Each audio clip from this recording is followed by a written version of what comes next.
So I would like to call this meeting to order at 6 o'clock on the dot.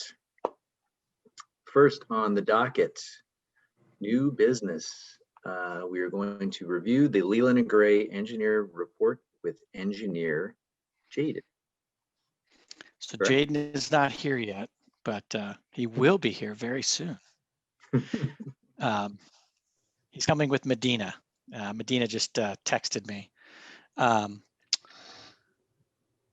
So, oh, here we go. Here we go. Jaden Ledoux. Jaden Ledoux. Okay. And will we need to share anything? Share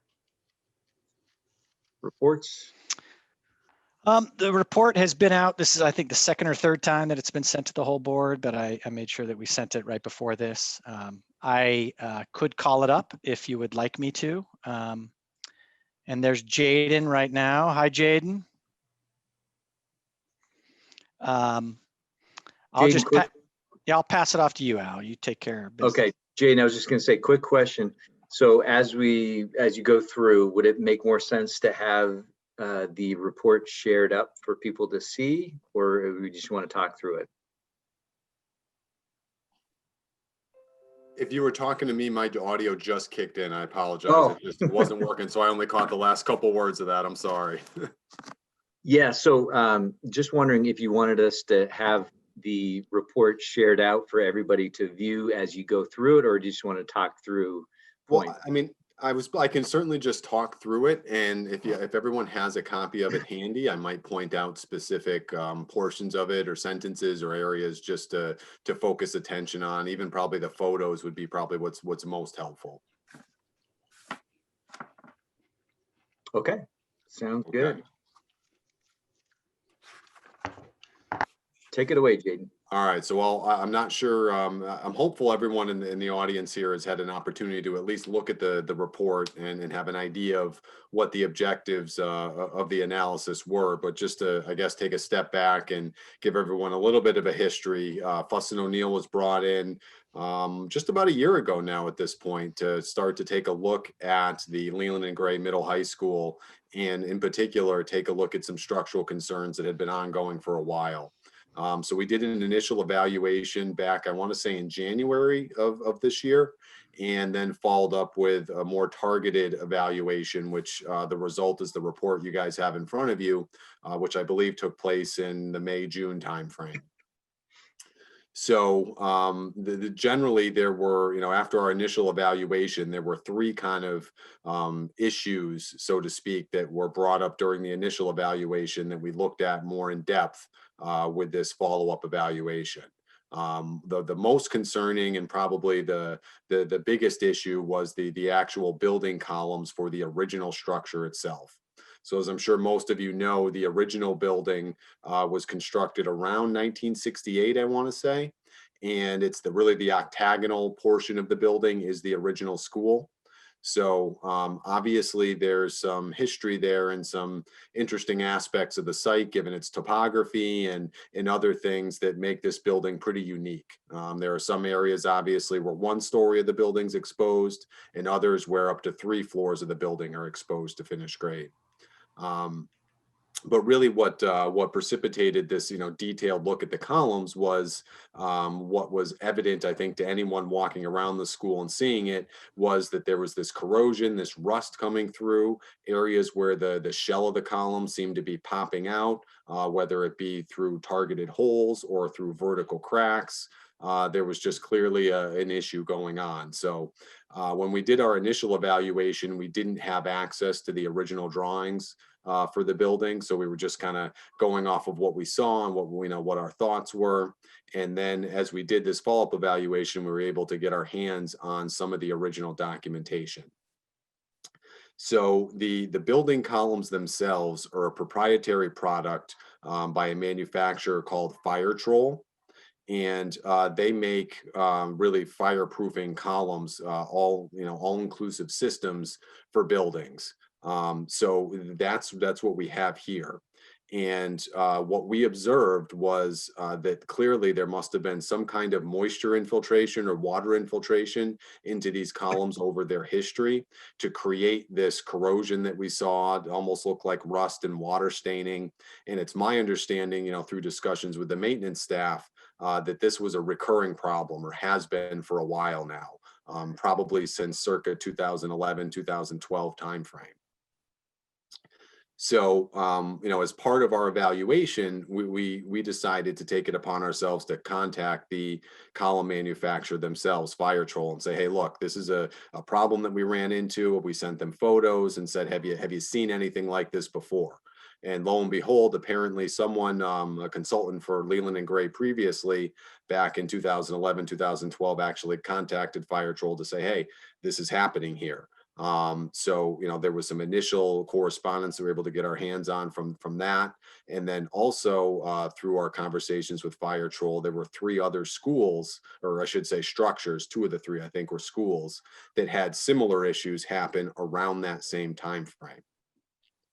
So what we were able to gather from Fire Troll is that, look, this is a pretty rare occurrence, but what can happen sometimes is the fireproofing material inside these columns, if they come in contact with moisture, whether it be stormwater infiltration, a broken pipe, really high humidity within the building itself, that fireproofing material acts as a wick, as a sponge to really absorb that moisture. And then what happens is it has no way of getting out, because that fireproofing material, when it gets wet, wants to expand. And there's this steel shell that's around the building column.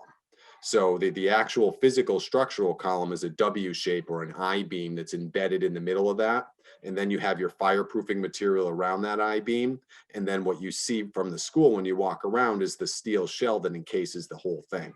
So the Fire Troll material is kind of the middle of the meat of the sandwich, so to speak. And then when it gets wet, there's nowhere for that water to go.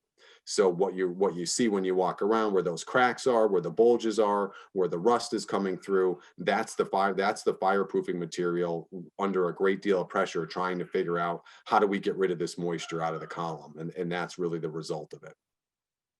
So that in essence is what we're observing. Now, the obvious question is, how did moisture get in there and what was causing it? Obviously, these building columns are original to the structure from the 60s. So it's my understanding, and I don't know if Chris or anyone else has a more knowledge than I do, this problem really didn't surface until around 2010, 2011, is my understanding, when it was first observed. Which is right around when the entire roof for the original structure was replaced. So I don't have a history of it, exactly when that happened and what the condition of the roof might have been just before it was replaced. But my guess is that, it was replaced for a reason. There was probably water making its way in. Some sort of moisture problem may have precipitated that roof replacement. So it's quite possible that, water got into the columns at that time. Then a new roof membrane was put on, essentially sealing that water in place. And now it's in this fireproofing material inside the building columns with nowhere to go. So that's our guess as to the history of maybe what happened and why. And then, the end of our report really deals with what do we do about it now. So the good news is that I don't think that it's a huge concern in terms of all the columns in the building are going to fail because of this. The most likely scenario is it's going to continue to be a maintenance problem. It's going to be ugly. There's going to be some aesthetic concerns, and you're going to continue to have to deal with this recurring problem of rust coming through the columns, constantly repainting them. These cracks, those kind of things are going to continue to happen. Now, what also could continue to happen, there were a few columns where the actual W shape, the I-beam inside the column, the flanges of it did bend and were kind of torqued in some locations, again, as a result of this intense pressure from the fireproofing material. So that obviously isn't a good thing for the building, and could cause problems down the road, but not to the point likely where it's going to cause like a catastrophe in a large failure. It could have localized issues that would pop up. So our thought was that one, there's always the option to just leave it and do nothing, right? And then you're looking at the continued maintenance of what you've been doing for the columns for the foreseeable future, probably for as long as you continue to occupy the building, with the possibility that there could eventually be some permanent structural damage to the columns that might require some individual attention in the future. We also outlined in the report possibility for repair, or I should say for continued monitoring at this point, that involves drilling holes into the faces of the shells of the column. And what those would act as is like almost relief valves for that water and that pressure to physically get outside of the column shell, so that it has a way to sort of relieve itself without causing damage to the shell and hopefully the embedded I-beam inside. So that's one suggestion we have of a fairly inexpensive approach, I think, to, in hopes of mitigating the issue now and cutting it off, to allow for that water to get out or moisture to get out and not have to worry about continuing to repaint the columns over and over again or causing more damage. So that's one option. So that's the big issue, is the columns, and I'd say the most concerning for the structure itself. Real quick, the other two items that we hit on with the report that we looked at, one was really the floor framing for the octagonal section of the building itself. I think anyone who's walked there kind of has that, has that feeling of sort of the bounciness of the joists in between the main framing members. And also you can see a little bit of a dip in the VCT tiles, in the floor itself. There's cracks and that kind of thing.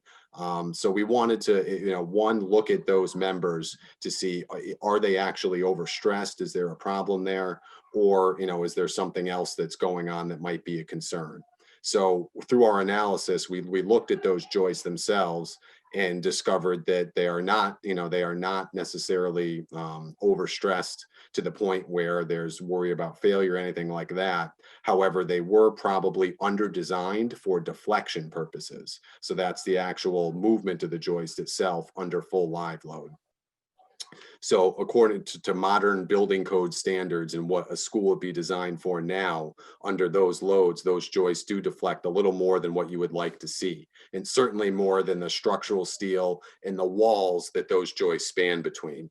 Excuse me. So that's why you see the ridges and sort of the humps at the corner points of the octagonal shape. That's where you have your large steel I-beams that are not deflecting. And then between those is where the joists are that are deflecting. So that's really what's going on there. And again, there's not much you can or should do with it. It's just a continued problem that you're going to have to live with as long as you occupy the building. Unfortunately, it's probably a poor design at this point, but there's really nothing to do for it. And then the last issue that we looked at were some cracks in the masonry walls. Most notably, there are cracks along the perimeter. So if you're at the top level of the building, in that outside wall, there's a horizontal crack that almost runs the entire perimeter of the octagonal. Excuse me, and it's just below the top course or two of the masonry. And what we discovered is that masonry is actually tied into a concrete beam that's just above it that spans between the building columns, so that those top two courses are physically rigidly attached to it. And the rest of the masonry wall is supported like a normal wall that goes all the way down to the foundation. So likely at some point there was a little bit of settlement in the grade and the ground around the building, which caused the masonry to sort of settle down like it would under normal conditions. But those top two courses remain tight because they were supported on that rigid concrete beam. So that's what I would call maybe a little bit of a design flaw or an unintended consequence of a little bit more building settlement than maybe would have been anticipated. The good news is it doesn't look like those cracks are active in any way, shape, or form. Well, the settlement that has happened has occurred, and it's unlikely it's going to settle anymore. So really, again, this is more of an aesthetic thing. There are products that I think I recommended, one or two in the report, that can be used to seal those cracks, that have some flexibility. So if there is any future give, whether it be thermal, expansion, contraction, those cracks would be unlikely to reappear. You could then hit it with paint and you'd probably never see it again. So that's one of the easier fixes.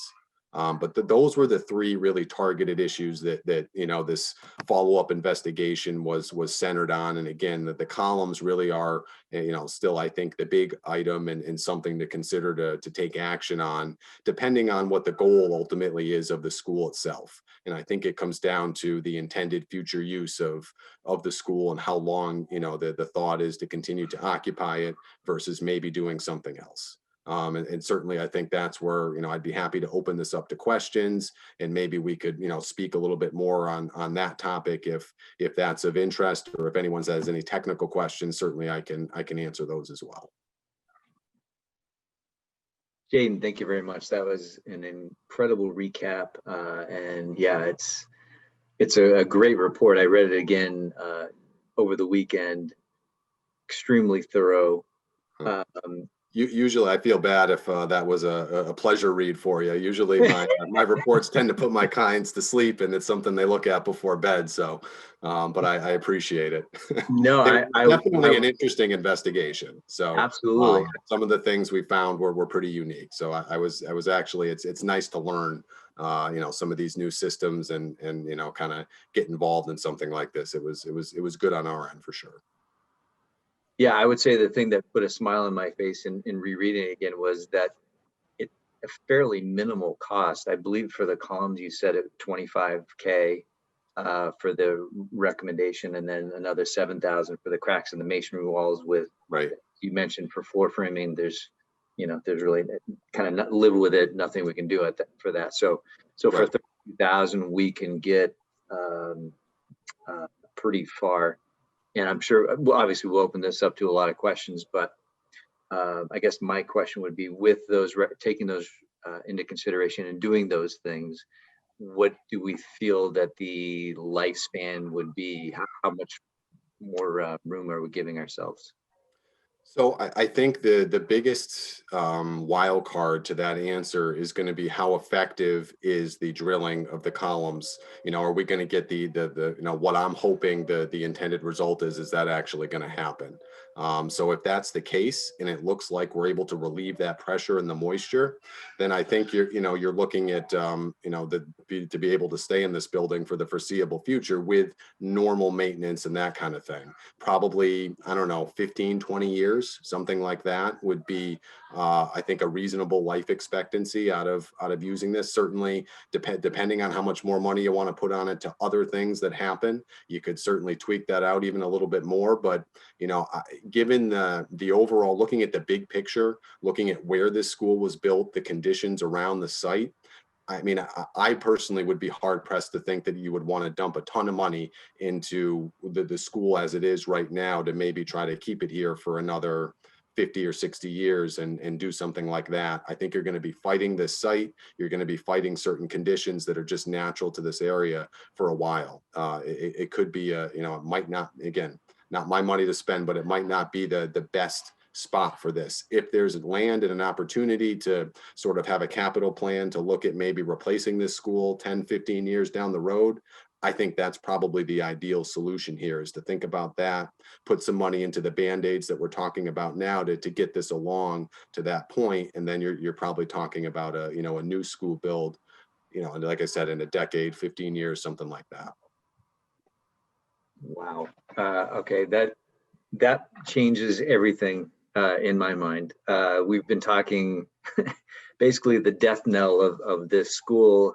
So we're talking, you know, over the next few budgets, we need to start considering this, but 10 to 15 years sounds a lot better. Now, in terms of the relieving of the pressure, I think I saw in the report that would take about 6 to 12 months in order to see for sure whether or not that was being effective. I think so. I think what we have to do is get through an environmental freeze thaw cycle, probably look at the seasonal change, and to make sure that, you know, one, it's working, and two, that nothing happens as we move through those. Because my guess is that you probably experience these problems most in that transition, like from spring to summer, and then again, fall into winter, when you get those big temperature fluctuations. That tends to be when these things, you know, really propagate and show themselves even more. So I'd want to get through a couple of those cycles before we could confidently say we've nailed it, we got this taken care of, and you know, this isn't going to be a significant issue moving forward. Okay, great. Thank you, Jaden. I'm not going to hog any more space. Please let me know, other folks. Al, can you see the hands that are being raised? You know what? I actually cannot. Okay, so you got Lindsay first and then Mike on deck. Okay, thank you. Thank you. My question was whether the manufacturer of the columns had indicated whether the moisture or the chemical reaction that occurred in the fireproofing of the columns, does that reaction or moisture hinder the effectiveness of the fireproofing? Is it still working the way it's supposed to work? So here's the interesting part of this. And I brought in, so I obviously I worked on this project extensively, but I brought in a couple other folks at Fuss as well. One of which, a gentleman by the name of Rick Boggs, who's, you know, got 35 years of basically school design experience in New England. And he is baffled as to why fire troll columns were even used in this instance. So the type of fireproofing that they provide isn't needed for this application. So it's almost as if these products, I don't want to say were lying around or it was convenient, but it seems like it was maybe a recycled design for something else that was maybe just used in this instance because it was convenient, because you don't need the fireproofing along, because they're steel columns. So the steel itself provides the hour rating necessary for a secondary education school in this instance. You do not need the fireproofing around them in the instance that fire troll is providing it. So one option certainly could be to remove the shells, remove the fireproofing, and get rid of the whole thing. But because they've been this way and there's walls around them, some of them are perimeter columns around the outside, that could get expensive and meticulous to do. But that's absolutely an option. So you do not need the fireproofing. And in this, you know, in this instance, we're baffled as to why it was used in this application. So Potentially for anything that, as it is a cosmetic issue, anything where theoretically the hole drilling would allow the moisture to migrate out of the column, and that makes sense. But anywhere where there's a cosmetic issue where you may not want to see that, you don't necessarily have to. correct. You don't necessarily have to, right? And the other thought was that if this works, something you could consider to do after that initial 6 to 12 months is, I know in some instances some wood or another covering has been put over the columns so that you don't see it in certain areas of the building. If we know it works, that's an option to do 6 to 12 months down the road pretty cheaply. And then you don't see the holes that we just drilled. You're not worrying about repainting the things every year, however often you're doing it. And you can feel confident that that issue is put to bed and you don't have to look at the holes. Perfect. Thank you. You're welcome. Okay, we have Mike and then Howie on deck. Thanks, All right, Al actually spoke to a lot of what I was going to say, and I do appreciate the report. I reread it again today. Yeah, I was just a little confused because there were some other people who characterized the report and said that like 5 to 10 years we need a new building. So that's, I'm just clarifying that that's not what you're saying. I know I heard it correctly, but then also wanted to ask about the level of the floors and stuff. Is that something, I mean, that's something that we should address, or I don't think that's critical now. I think, you know, we got larger fish to fry, but just wanted to get your take on that.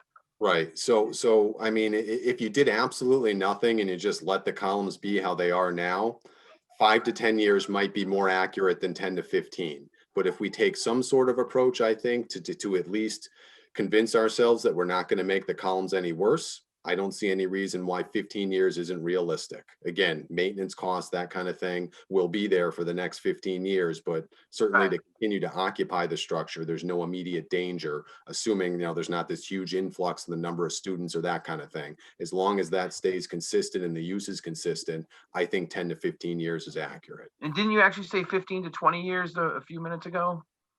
So 15 to 20 if we do that? If I don't know, maybe you can get 20. I don't know. I mean, it's gonna, I mean, there's a lot of variables there. I personally think 15 is kind of that target that I would shoot for. If you get anything more than that, I think it's gravy. but can't we just rehab a building? You know, like that's like one of my big things that I've been thinking through this whole process is like, you know, we got a 250-year-old building across the street that's still a school and it's in great condition. And I've said that in many meetings.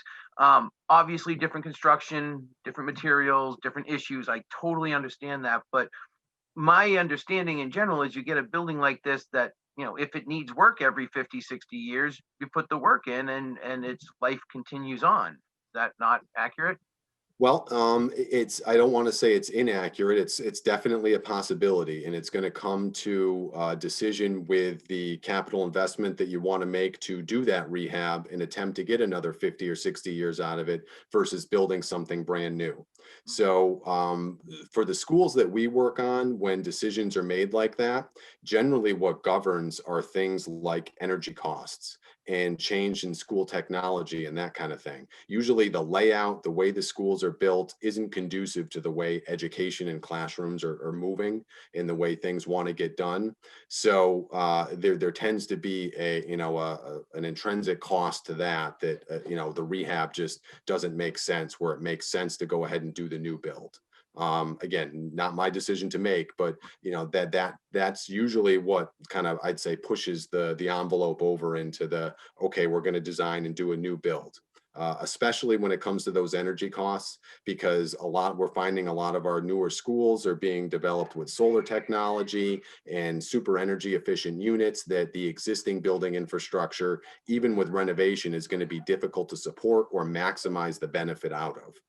Just because of how new construction is, how things can be built in. The retrofit of it can be very, very difficult with some of this newer equipment. So yes, absolutely a possibility, but it depends what the goal is and kind of what you're looking at doing and getting out of that school. Okay, thank you. Yep.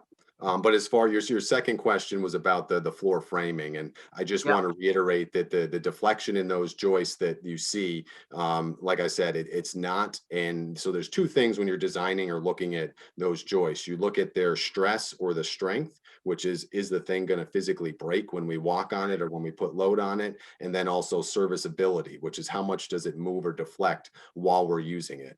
So the strength is designed just fine. There's no issue there for the design loads, but the serviceability, how much it bounces up and down when you're walking on it, is definitely something that it does not meet current standards. What the Vermont building code may have been for school design in the 60s, perhaps it was fine, but under the current design loads, which is what we analyze them for, it's a little bit shy. It's deflecting more than it should, which makes me feel good because it's consistent with the observations that we're seeing with the cracks in the VCT tiles, with the natural deflection of them. It just kind of makes sense. So again, it's something to live with. I don't think it's worth, certainly trying to strengthen them or to replace them. That would get into some really expensive costs, what I think would be a little bit of benefit there. I think the cheaper way to go here is just new VCT tile probably every 10 years or something.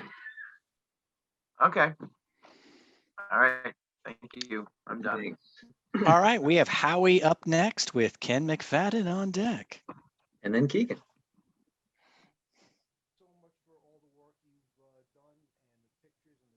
I can't hear you, Howie. Yeah, Are you we Can you hear me now?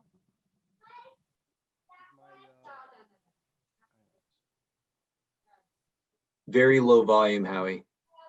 Oh. Hang on. Talk to somebody else. Let me see if I can fix this. Take Ken. Talk to Ken. Okay. We can kind of hear you now. 1 second. Microphone. Hold on. Can you hear me now? Yeah, that's much better. Okay. All right. So I've been on the school board a long time, and I look back at minutes from 2008, which was when we last replaced that membrane roof. And of course, we replaced the roof because it was leaking into those beams. So there's no doubt moisture in there. I'm glad that it's not recent moisture. From what you're telling me, there's no reason why we can't just go in there. We can't hire a contractor with a grinder to cut away all that stuff and get right down to the I-beam and just solve the problem, am I correct?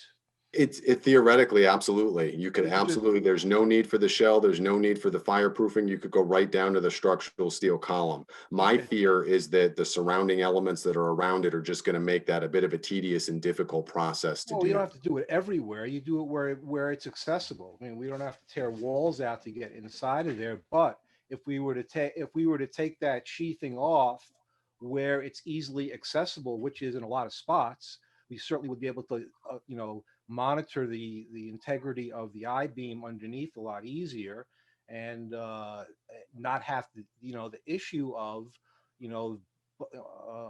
rotting wet insulation pushing out on the steel.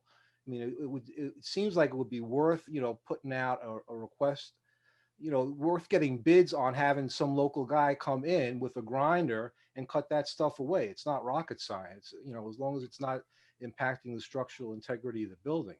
And as far as the building only being good for another 10 or 15 years, look, I looked at your pictures. This building is made of cinder blocks and steel. If the roof stays intact, this building could last for 500 years, just as it is, okay? When you say it's going to be obsolete in 15 years, this building was obsolete when it was built. It was built, if you look at the minutes from our history, the building was built as an open plan school. Okay, it was built for an entirely, completely different kind of education than we're using it for. And we put walls up because we decided that, walls would be better for the kids to have in classrooms. But, that the building is quite flexible. The biggest issue was, and if you look back at the minutes, was always that it had a flat roof. And when I remember when I started on the school board in the year 2000, talking to John Newton, who was the principal of the school when this place was built, and he was to his dying day was furious that a school was built in Vermont with a flat roof to collect snow in the wintertime. So the issues that we're seeing here are nothing new. The important thing for me that you discovered is that it's not structural. It is cosmetic. We can just cut that metal away and be fine, invest the money in keeping the roof up. We've already invested in the plant. The flexibility in the floor means maybe we should just look into putting wood floors down, because wood will flex, and that way it won't have to be replaced, and it'll last for another 20 or 30 years. So I don't see anything in this school. I mean, I appreciate that. Yeah, it's nice to have a new school with conduits built in so you can run wires and stuff like that. But there is no reason from your report that I see that we can't keep running the school for as long as we're willing to maintain it. So thank you so much for your input. And I hope that we do take this, to the next step and get it fixed, or at least get bids so we know how much it takes to get it fixed, beyond just drilling little holes in it. So thank you so much. Sure. Thanks, Howie.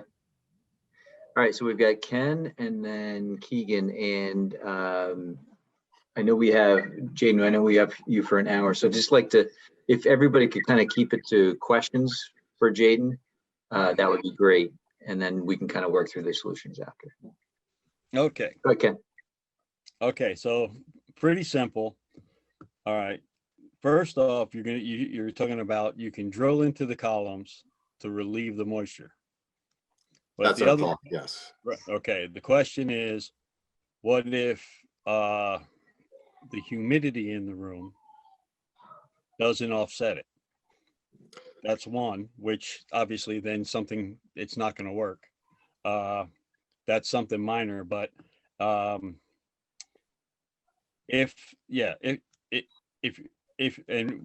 you drill into it and you're exposing the fireproofing, my question is, what exactly is the fireproofing? And don't tell me asbestos.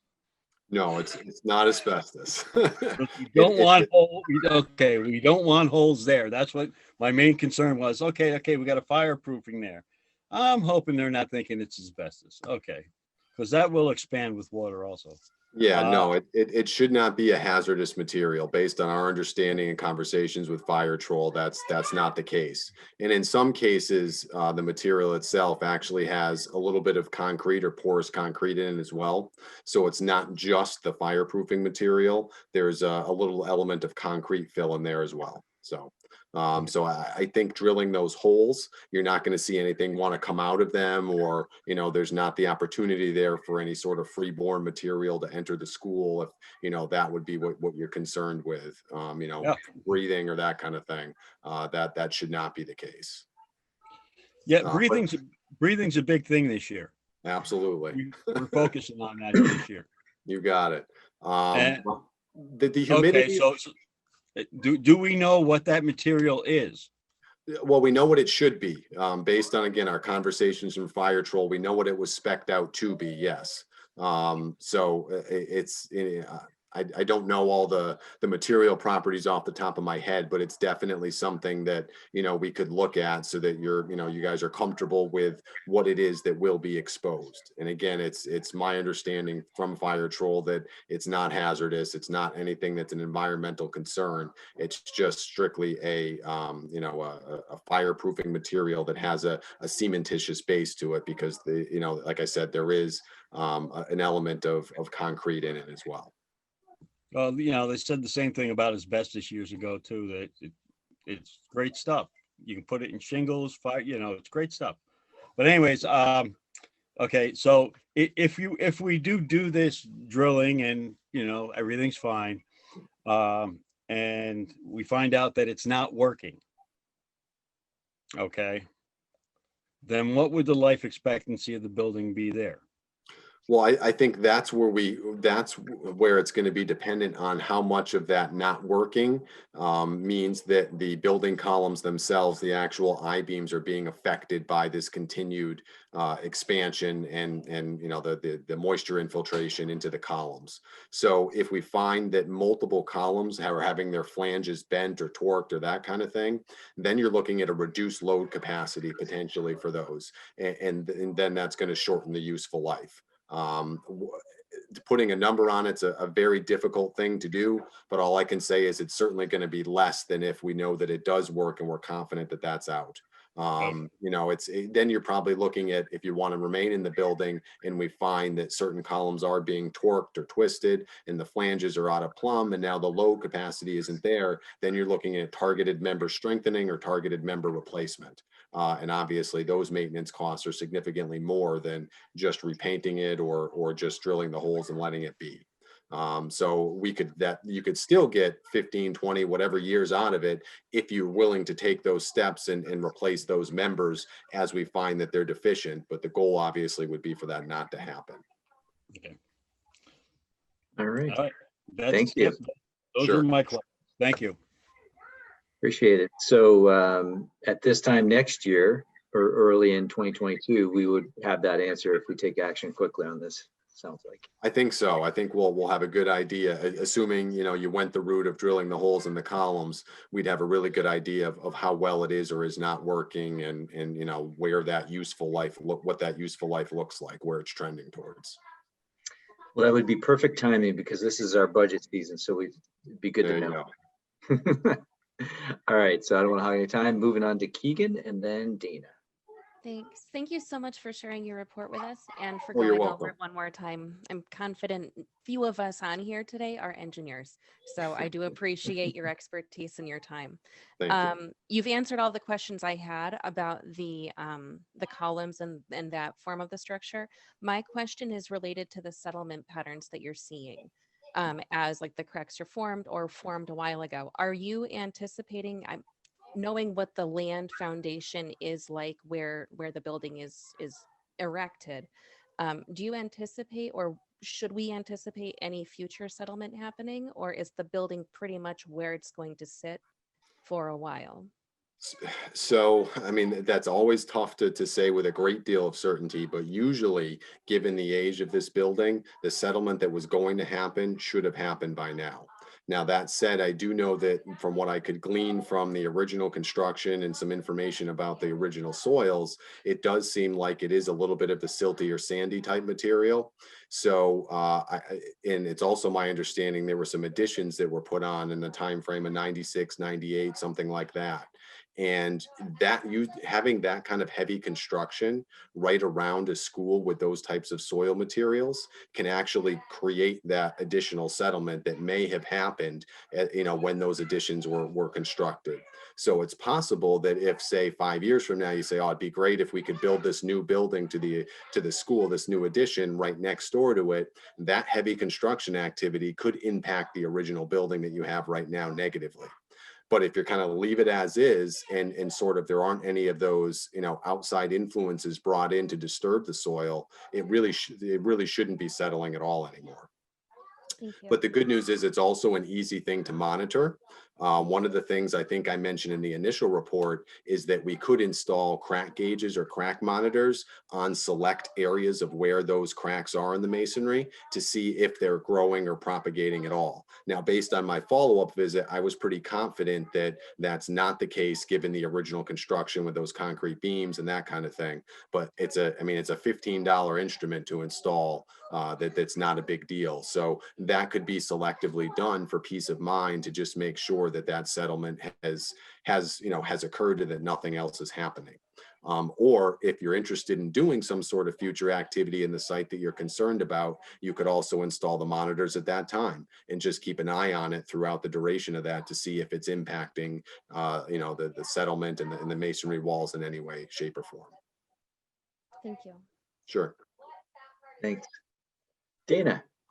Yeah, I was going to ask, what type of monitoring service are you proposing or throwing out there for us? Can you give a brief description of what it might look like? Are you speaking specifically to the columns and Yes. So what I would want to do would be to basically, to be honest, we wouldn't need to be very heavily involved. I think I could rely mostly on the custodial and maintenance staff there. It's going to be heavily visual. It's going to be looking for the continued rust and corrosion and those stains coming through. And also what I would suggest that we would do would be to document anywhere where the cracks have already occurred or the bubbling has occurred through those shells, so that we have an accurate representation of where that's happened.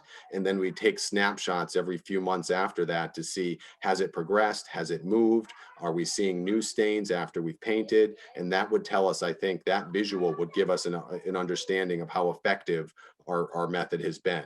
Because, if we're effective, we should see nothing. There should be no additional staining, no additional movement. It would be like, that it's just, that there's no evidence one way or the other. That would mean that it's effective at that point. Okay, so as time goes by, maybe like an 8-month period, we might see some improvement or we might not, and might not take the full, or do you looking for the full year to get through winter, spring, fall? So I remember speaking with the custodian that walked me through the first time in January. There were certain areas where columns had just been painted, and then going back into the school in May and looking at those same columns, and there was already rust coming through. You could already see the staining reoccurring, that kind of thing. So that's a matter of 4 or 5 months. So my guess is that if we do this monitoring every few months, that after a few of those iterations of monitoring, we should have a real good idea of where we're at. Thank you. Yep, sure. All right, good questions. Did anybody else have anything? Any questions? Audience at large? No? All right. Wow, Jaden, you answered everybody's questions so thoroughly that. So it's Jason. Bill introduced him incorrectly. My fault. Oh, I apologize, Jason. No worries. I've been called much worse, so that's fine. But yeah, hopefully I didn't put everyone to sleep, but certainly after this meeting, if you guys talk about it and you have some follow-up questions or follow-up thoughts, don't hesitate to shoot me an email or give me a call, and whatever we can do to help, we're here. Thank you very much, Jason. Really appreciate your time. Sure, no problem. All right. All right. Wow. Have a good night, everyone. Thanks, you as well. Take care. Wow, everybody. That was amazing. I think Keegan wanted to say something. Oh, I'm so sorry, Keegan. Go ahead. I'm just wondering if now would be an appropriate time to make a motion that we start drilling holes into columns. You know, it seems to be a pretty good idea. And to my knowledge, the building is mostly empty, so you wouldn't have to worry about noise disruption, right? Would now be the appropriate time to request that, or no? I think, no, I don't, I think it's a great idea, but should we do it as an entire package? Because that wasn't the only recommendation. The columns was like piece one, and then the other was in the cracks in the masonry walls for, so in other words, do we want to make a motion to take up all of the recommendations from the Fuss and O'Neill report? Does that? I would love to make that motion. I would suggest. Or I'm sorry, go ahead, Lindsay. I just want to suggest that we maybe we make the motion for the things that are more potentially structurally relevant, and then things that are more cosmetically relevant as a second thing. Things with that, the concrete wall is totally cosmetic at this point, whereas potentially the columns, while basically cosmetic right now, the problem is that if moisture sits against these columns, it's going to rust them and they're going to not function. So I would just say maybe we do two separate motions, one for things that are more structurally relevant and others that are more cosmetic. That's fair. And I see a lot of hands. Does somebody want to make a motion in this so that we can get a motion on the table and then discuss it? Or do we want to continue discussing what the motion should be? Yeah, I would. Okay. I see Mike and Howie. Go ahead, Mike, and then Howie. I was just going to say that I think we should just take the amount, the 32,000 that they said. The motion should be for the 32,000. I'm happy to make that motion. I know Keegan had already started to make the motion, so either way, I don't care who gets it, but we should have a motion that we accept their recommendations for the beams, and I guess we don't have to do the concrete right now. My 2 cents would be to do it for 7,000 and be done. Howie, do you have any thoughts? Yeah, I don't think, I think we're jumping the gun here. I think what we should be putting out is a request for proposals from local contractors. So, let's find out what people can do. I would personally like to see that stuff just cut away, since it's and there may be a contractor that would be willing to do that for a reasonable price. Let's let our local contractors use their creative minds to solve this problem and get their proposals and some bids. This is not something that needs to be done tomorrow. Let's get the best brains on this problem and come up with some good solutions before we just throw some money at it.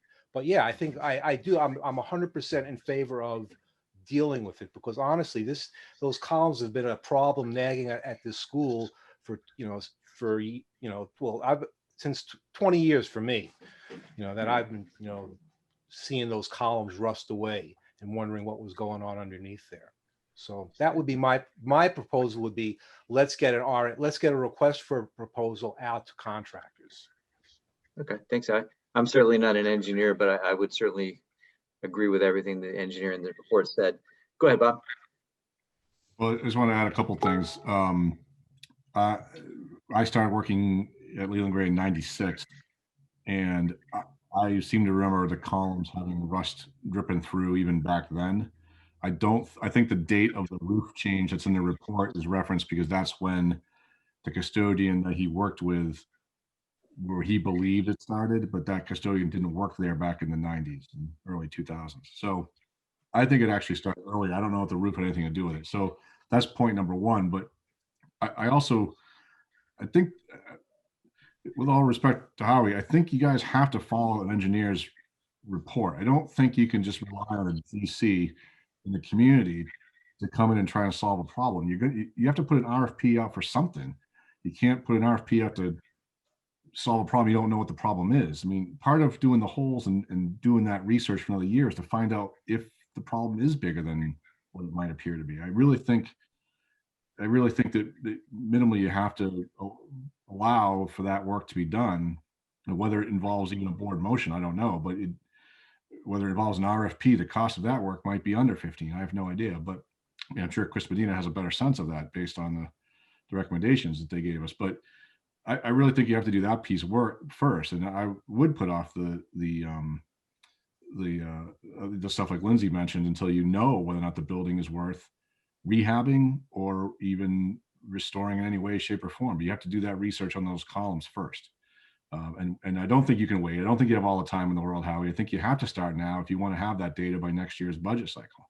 You need a year's worth of that work done. So that. Well, yeah, I don't mean we have like, all the time in the world, years or months, but we don't have to do it tomorrow. We have enough time to, there's a lot of contract. We have time to get proposals is my thinking. Mm. All right, Keegan, so you were the one who jumped initially to make the motion, and I am going to step out of your way and allow you to make that motion. Thanks. I would like to make a motion that we follow the recommendations given to us by the engineer and the engineer report and his firm to make the corrections to or make an attempt at correcting the beam issues first. But I'm a package deal kind of girl. If they're recommending that we do a couple of different things, I say we do the things that they're asking us to do because they're the engineers, they're the professionals, and they know what they're doing. So all of that is my motion. Let's do the thing that the pros are telling us to do. I will second that motion. Ken McFadden. Thanks. Thank you, Ken. And discussion, obviously, we start with you, Keegan, and then Ken. While I can appreciate wanting to provide business to local contractors, I would be cautious to request a person or a corporation that does not have the background that FOSS represents and the research that FOSS has already done. If we randomly say, hey, we need someone to drill a bunch of holes in some columns for us without them understanding the method and the rationale and the reasoning why, I think we're opening ourselves up to maybe a lower price tag, but certainly a compromised position when it comes to the intentions behind what it is that we're doing. So I would say this is the plan from this report, from these people, these professionals. I would just be very cautious to say, all right, well, they said this, we want someone else to do it cheaper. I don't think that sends the appropriate message. It's all about safety and following protocols. Thanks, Keegan. Go ahead, Ken, and then I've got Mike and Howie. Okay, well, Keegan pretty much covered it all there. If we're going to get this problem solved, we need to act on it now.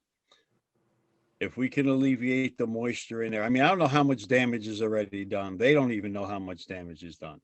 I understand Howie's point of cut it out and then, it's exposed and you can see if there, how much rust is actually coming from that inner beam or whatever. Is it torqued? Is it not? That's great. But let's just take care of what we got here. We have a recommendation from the engineer. He says, drill the holes, monitor that. Let's do that. That's the most important thing that we can do right now. So I say, let's do it. Thanks, Ken. I got Mike, Howie, Lindsay, Leanne. I'm just wondering if we want to put in they suggested what, 25,000 for the beams and 7,000 for the concrete. Even if we want to put a little wiggle room in there, I mean, do we want to say, it's to accept the beam work and potentially the concrete work? If it, we could always pull back on the concrete work if we have reason to, I guess, like if the beam work doesn't go well. But I think for now, the motion should be limited in what we're, even if we round up and say, hey, not to exceed 30,000, I think we should, put that limitation in. Mike, I'm sorry, I didn't quite catch that last part there. I think we should put the limitation, the financial limitation, because of what we were told they were asking for. Okay, to the 25,000 for the columns and and the 7,000 for the concrete. I mean, I'm even okay if we want to put a little bit of extra in just to make sure that we're covered. But that is the numbers they told us was, came up to 32,000. So Okay. So you're saying limit it to that? limit it to that, or plus it with a, maybe even with a little bit of a slush fund on it, but just not open-ended. Does that my question, does the 25 include the monitoring? I mean, most of it's going to be done by our staff anyway, Right. but it still needs to go to the engineers to look at it anyway. So you can't put an exact number in. Right. And I don't think Keegan actually did put a number on it. She just said to take the recommendation. No, right. I know. I was suggesting that we may want to modify the motion to do that. To put the anticipated price tag. I think what Mike is saying is that if it comes in at $50,000, we don't want to be surprised and be like, well, the motion was passed open-ended. So even though it came in at $50,000, I guess we're just going to cover it. Maybe we should just have the ability to reevaluate if the price tag did end up being differently, because the engineering firm is not doing the actual work. They can't guarantee that price tag. That was not their proposal for work. That was their estimated cost. Okay, I see what you're saying. Keegan, would you be willing to amend your motion to, I mean, I don't know what a good cap would be. Would we want to say we want to spend I'm 50,000? not an engineer. I'm not a construction. Yeah. So I would have no way in my heart and in my head to say, well, we're going to cap it at this. So I would prefer to leave my motion as it is.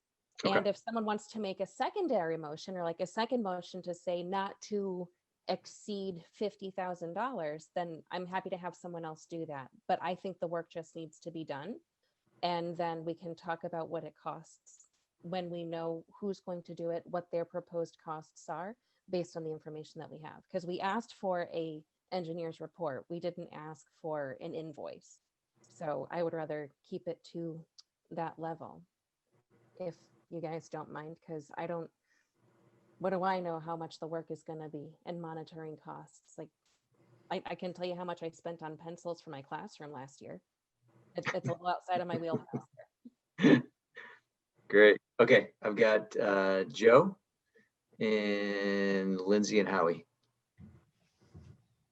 I was just going to suggest that, the engineer's report is sort of an estimate of these costs. And if we decide to go forward with the move, I think at this point we put the trust in our administration that we have a sort of framework for this. But, we have Chris Medina can manage this process. And we obviously have to let, we know these people, we know what they work like. If the engineer's report said it was going to be around 32 and all of a sudden it's going to be around 67, we're going to hear about this before the 67 gets spent. We can go forward with a project and let cost containment be the bailiwick of the administration. Was just my input to that. I think we're trying to micromanage this to death. Thanks, Joe. Lindsay and then Howie. I just was hoping to get a clarification from Keegan on what the actual motion is. And is the motion to approve the administration to get this work done, or is the motion to have the administration come to us with actual proposals from a company? I guess I'm a little confused as to what the actual motion is. So my motion is to follow the recommendations that are listed out in the engineer's report, which would include the work on the columns and the repair cosmetic work on the exterior cracked concrete. I do not think it's my place or our place as the board to do much more than that. I'm suggesting that they recommend that we have some work done. We recommend that their recommendation should be done. That's my recommendation. For the actual work though, not for a proposal on the work. You're saying go do the work. Go do the work, absolutely. Yeah. And I'm leaving how that happens up to our trusted administration team. Awesome. So my only other thing is that I would just say, all things being what they are financially right now, that I feel like we should not spend any more money than we need to at the moment. And that I think doing the drilling the holes for the columns, because that's a structural integrity question, feels more pertinent to me than spending an additional $7,000 on cosmetic things, when there is a chance that in 6 months they say, guess what? It didn't fix anything at all. And actually, now that we're in there and we're really monitoring, maybe it's a little worse than we thought now that we have all these holes drilled and we can see exactly what's happening. And I would just like to have that answer before, in 6 months to a year before we spend additional money on cosmetics. So that's where I'm at. I'm all for the drilling the holes, but not for the cosmetic stuff yet. Thanks, Lindsay. All right, go ahead, Howie. Can't we just take that engineer's report and turn it into a request for, bids and get the best price for doing this work? I mean, the guy, he's already done the engineering work to specify what needs to be done. How much work is it to change that piece of paper into a document that people can bid on and put out there, and then we just get the best price? There's no reason why that can't be done, and we get some prices back by our next meeting and just take the best bid, or delegate that to Chris to do. But that to me, that to me seems to be the route to get done what you want done, which is execute the engineer's report. Thanks, Howie. Leanne and Keegan, did you have your hand up again? No. Okay. Leanne, thank you. Oh, we can't hear you, Leanne. Probably have to do this. Can you hear me now? There, perfect. Yep. Yeah, I can't hear without the headphones, but when I put them on, the microphone's broken in them. So I wanted to echo Lindsay. At this point, I think we need to take care of the structural concerns first, especially without having we've got a rough estimate of the 25 grand, but no more specific, proposal with more locked in figures, which makes me hesitant to vote in favor of this motion to begin with. It seems a little off to vote on something with no dollar figure attached to it, no specific dollar figure. But put the structural concerns first, cosmetic later, at least until we find out whether or not this fix is even going to work. That's just my 2 cents. Okay. Thanks, Leanne. All right. Are we ready to vote? Okay. All those in favor, please put your thumbs up.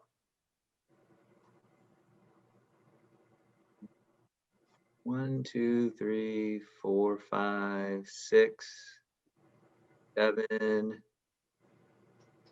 Okay, all those not in favor.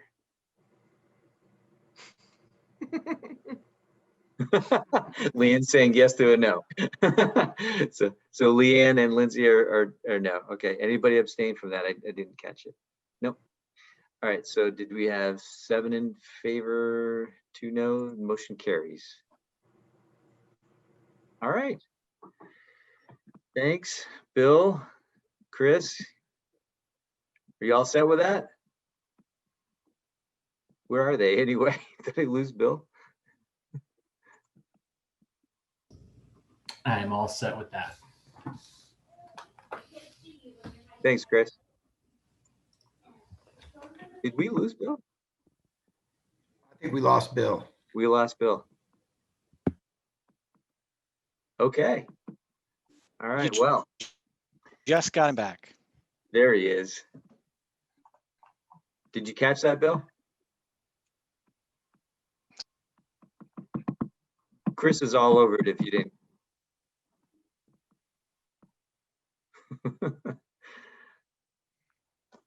All right, well, anyway, so let's move on to reviewing the HVAC progress and future investments. Chris, are you up for that? I am. All Yep, right. so I will start off. I'm just going to walk through the report that was sent out, and I believe it was a secondary email to the board documents today. And then after that, we have Alex Rowe from Efficiency Vermont, who's also going to speak to some of the HVAC work that's been going on. So the first part of my First, report apologies. was, Could you yeah. name the report that we're looking at? I just wanted to make sure we're Yeah, all. I believe it's called 12-8 West River HVAC report. Thank you. So just to open up this report, I just wanted to put a timeline on where this all started and how we got to where we are today. So back in June, we start document, and that spelled out some recommendations surrounding ventilation of our HVAC systems within our schools. And it was on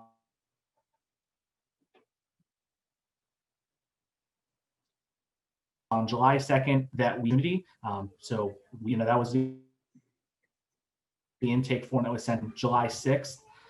Mid-July, Alex Rowe from Efficiency Vermont touched base with us. She was assigned to our grant application. Following that email, we had a conversation to kind of review the grant program, you know, a brief scope of what that work might look like, an overview on what funding could potentially be, and that we were going to proceeding with some of this work before we had any idea of what those grant reimbursements might look like. So we engaged two of our partners. One was CX Associates, an engineering firm, and the other one was Alliance Mechanical, the HVAC contractor. And at the end of July, these individuals came out and they toured all of our schools to come up with our cost estimates and what they felt from their initial views were going to be our upgrades. Early in August 7th, we had a conference call between Efficiency Vermont and our partners, CX and Alliance, to review the scope of work and their findings from their reports. August 10th through the 11th, we had the proposals back, and those were kind of what we shared, where we put our project scope together and shared with the board of what those upgrades and those repairs might look like. And then we started rolling with that work, and it wasn't until October 5th that we actually got soft grant approvals from Efficiency Vermont of what those reimbursements would look like. So some of the highlights, I mean, right off the bat, we were approved for $169,000 for West River to do the upgrades. So that's, you know, just over 8 times more than we originally anticipated we would see, which is only about 25,000 we thought per school. So it was that early planning and putting those project scopes together, you know, identifying the need for, you know, the lack of maintenance that's been on the buildings and where our systems are, that Efficiency Vermont, you know, really assisted us greatly with being able to put the money into repairing those systems. So at the end of this project, all schools are going to have a functional control system to operate their ventilation systems. And these control systems are just going to do the ventilation for now, but they're all can be future proof. So we can tie in boiler controls and heat controls, you know, further down the road as money allows. And now it will allow us to remotely be able to control all our systems, make our buildings much smarter than they are today. All our ventilation systems are going to be serviced and operable. Air testing will be performed in all the schools. All schools will receive an isolation room exhaust system, which is going to be tied into their controls. We have air purification units for all the nurses' office, and Efficiency Vermont also supplied us with at least one indoor air quality monitor for each of the buildings. And in some schools, we also purchased independent ones so we can monitor all the rooms. So it's just some of the larger takeaways from our project. On the next page of the report is an overview of the work that has been completed so far and what's expected to be completed by December 30th. So the grant has a deadline for work to be completed by the 30th. Obviously, with some vendor delays we've been facing or staffing shortages with our vendors, some of that work might extend over that, but this is an overview of where we are and everything that they're anticipating to get done. And even from the few days ago when I put this report together, some of that expected work is in the final stages of being completed. So we're going to be about up to today, 75–80% to having this list completed. And we're in various stages of the completion for the rest of it, but our Alliance Mechanical is confident that everything outlined on that second page, they'll be able to get done by December 30th for us. Moving on to the next page, I wanted to do one here for the grant administration, just to kind of go over the 169,000 we got and where those expenses have been allocated for each of the school buildings. And then there are some additional expenses that we had to spend out over based on some upgrades that needed to be performed that weren't specifically spelled out in the beginning or we didn't know about. Additional repairs that had to be done on some of the systems that as our contractors were going through, they realized needed to be made to either do the airflow testing or get our systems working properly. So right now, we're about 29,000 over the 169,000 that we got from Efficiency Vermont or will be getting once all the invoices roll in for the work on the prior page. And then there's also going to be work that we've spelled out that are going to be other capital upgrades that if we wanted to continue to look at focusing on our ASHRAE performance targets for ventilation, that we would need to take into consideration to be performed. And that's kind of the additional estimated costs that are on the bottom of this page. All in total, we're estimating it could be about $460,000. We are aware that at this point, Leland and Gray has not had their airflow testing performed yet. So I did put in a line item there that if they did have to replace some of their air handling units, what that cost could look like. And I put that at 150,000, but we don't know. That's a wild card at this point. Townshend Elementary also, we'll review that on the next page about where they stand currently, but they are a little bit low on some of their airflows. There is a potential that we could just do some minor work that includes shivving some of the motors, which is essentially changing a pulley size to be able to allow them to spin a little bit faster. Some work needs to go in ahead of time as far as calculations with amp draw to see if that's going to be possible for them. But if that's not, and we wanted to meet those ASHRAE performance targets, we could be looking at replacing their 3 air handling units, which are the only 3 units that provide fresh air for all the classrooms in that building. So that was another $200,000 placeholder. And it's looking a little bit more expensive than Leland and Gray, only because all those units are located in ceiling areas that aren't very accessible.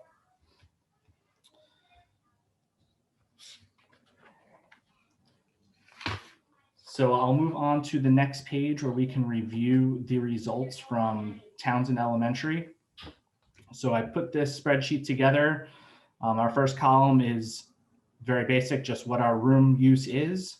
The second column is the average occupancy that we expect for each of those locations. The third column is the airflow rate that was tested after we performed that deep coil cleaning. So this is the second round of air testing. The first ones came back pretty insufficient. Their recommendation was to clean all the coils, do a deep clean on them because they were pretty dirty. And then this is the results of that after they performed that work. The third column is our ASHRAE ventilation numbers, and this is a calculation based off of the occupancy of the room and the size of the room of what ASHRAE would like to see for the ventilation rate. And then the last column is just the percentage variance to meeting that ASHRAE target. So I color coded the chart too. So anything in green meets or exceeds the ASHRAE target. These are rooms that we don't have to worry about. Anything in yellow is within 90% of reaching that target CFM. Orange is between 80% and 90% to reaching the target CFM. And anything in red is less than 80%. So with a quick overview of the 13 rooms that don't meet the ASHRAE ventilation performance targets, 9 of those rooms are 80% or better to meeting it, which is excellent. We're very close. We've come a long way from where we started to improving the indoor air quality of that building. The biggest one that's not close is the multipurpose room at the gym. That's pretty far from reaching its target. And if we wanted to look at pursuing, that might be an additional mechanical ventilation to increase the CFM of that particular space. That's serviced by one of the air handling units, one of the 3, which also does some of the other rooms in the building. And just with how far off that particular room is, there's not going to be much we can do to increase that room by enough CFM to be able to meet the target for our projected occupancy.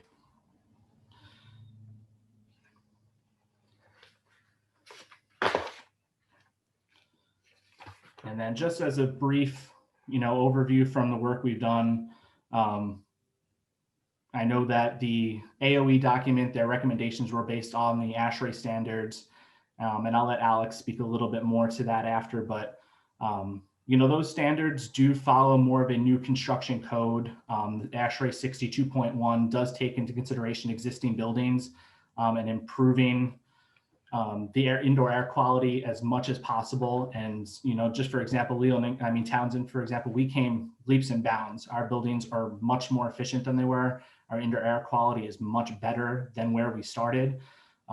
We really have done the right thing as far as providing a much safer environment for our occupants of that facility. Jamaica and Newbrook turned out excellent on their testing. There was little that still has to be done in those buildings to get them, 100%, but we know that we have systems working there now that haven't worked in years or are working better than they have in years. We started the grant application early, and, we jumped on as soon as possible. And just even 4 months ago from where we started, we've done a lot of work. And that's not to say there's still not a lot of work that still has to be done down the road. But we've maximized the use of that $169,000 of grant funding. We're still working with Efficiency Vermont on some of the other invoices we have, or some of those overages from what we spent out of that 169 to see if there's potential for more funding, which there may be in the future. All schools jumped on this around the same time. I think we jumped on it a little bit earlier than others. That's where we started to see a lag with our mechanical contractor, or a backlog of work for their manpower to get out here. But they've been a great partner with us. They're on site constantly working in West River, River Valley, Marlboro, Wyndham. We still have a lot of work to go in the next 3 weeks, but overall, we have much healthier buildings because of this.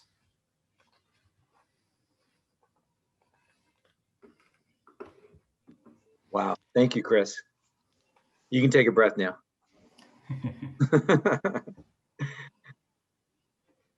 So, Chris, I do see the hands. I'm just not sure if, Chris, did we want to just jump right into Alex's presentation as well, or don't want to break up your flow? I have no problem answering some questions that are pertinent to the information we went over. Perfect. Okay, so we have Keegan and then Lindsay. Thank you. Thanks, Chris. This is great. I do have 2 questions, and I'm hoping I'll keep them super brief. One question is for you, and then the other question is probably for Lori, if Lori is here. Otherwise, I can shelve it for later. So I was looking at the Townshend Elementary review, where you're looking at the different rooms that are color coded within proximity to meeting the ASHRAE standard.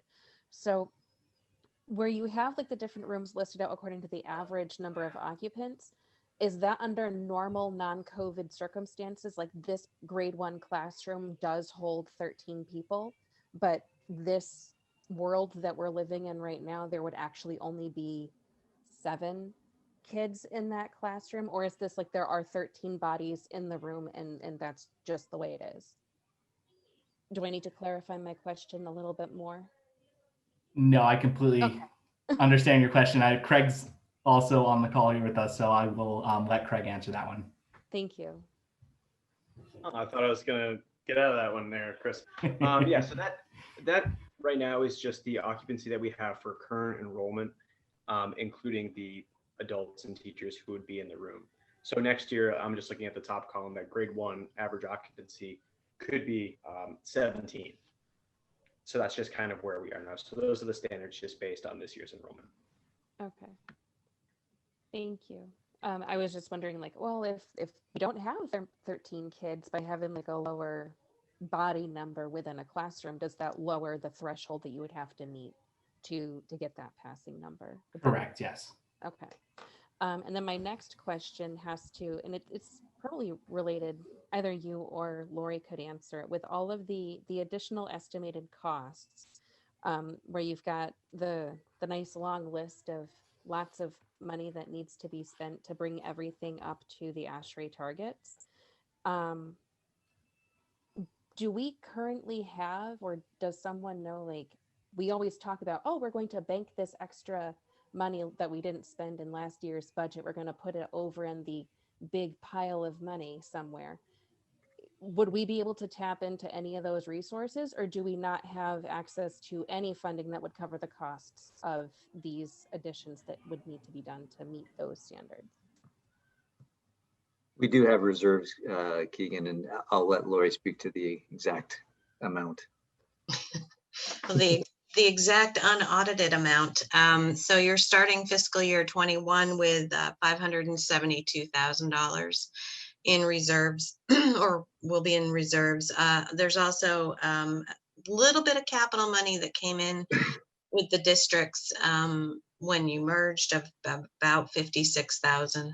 So, you know, it's definitely, there's some wiggle room. That's, you know, on a $12 million budget, not a great deal of money, but yeah, that's what you have. Okay, so if we did these extra things, then we would be covered in some way, shape, or form. It's not like we would have to be like asking our parents to float us some money. Right? At this point right now, yes. Okay, thank you. Those are my questions. Thanks for your time. Good questions, Keegan. Go ahead, Lindsay. Keegan actually answered a lot of the questions, that same ones I had. Thank you for asking those, Keegan, and everybody for answering.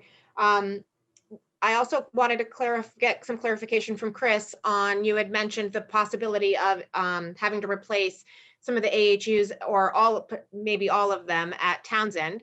And I know that we don't necessarily know the answer to that yet, but is the system designed in a way that we may be able to replace a single AHU versus all of three, or is the system designed in a way that if you touch one, you have to touch them all? So the system is designed in a way that you have three that service different areas in the building. So the one's not tied into all the spaces. So depending on what areas we were looking like, we would probably have to keep it that same way. I'm not sure if there's even one system that can be designed to replace and take the place of all three. And that would also require a lot of additional ductwork that would need to be run through the ceilings.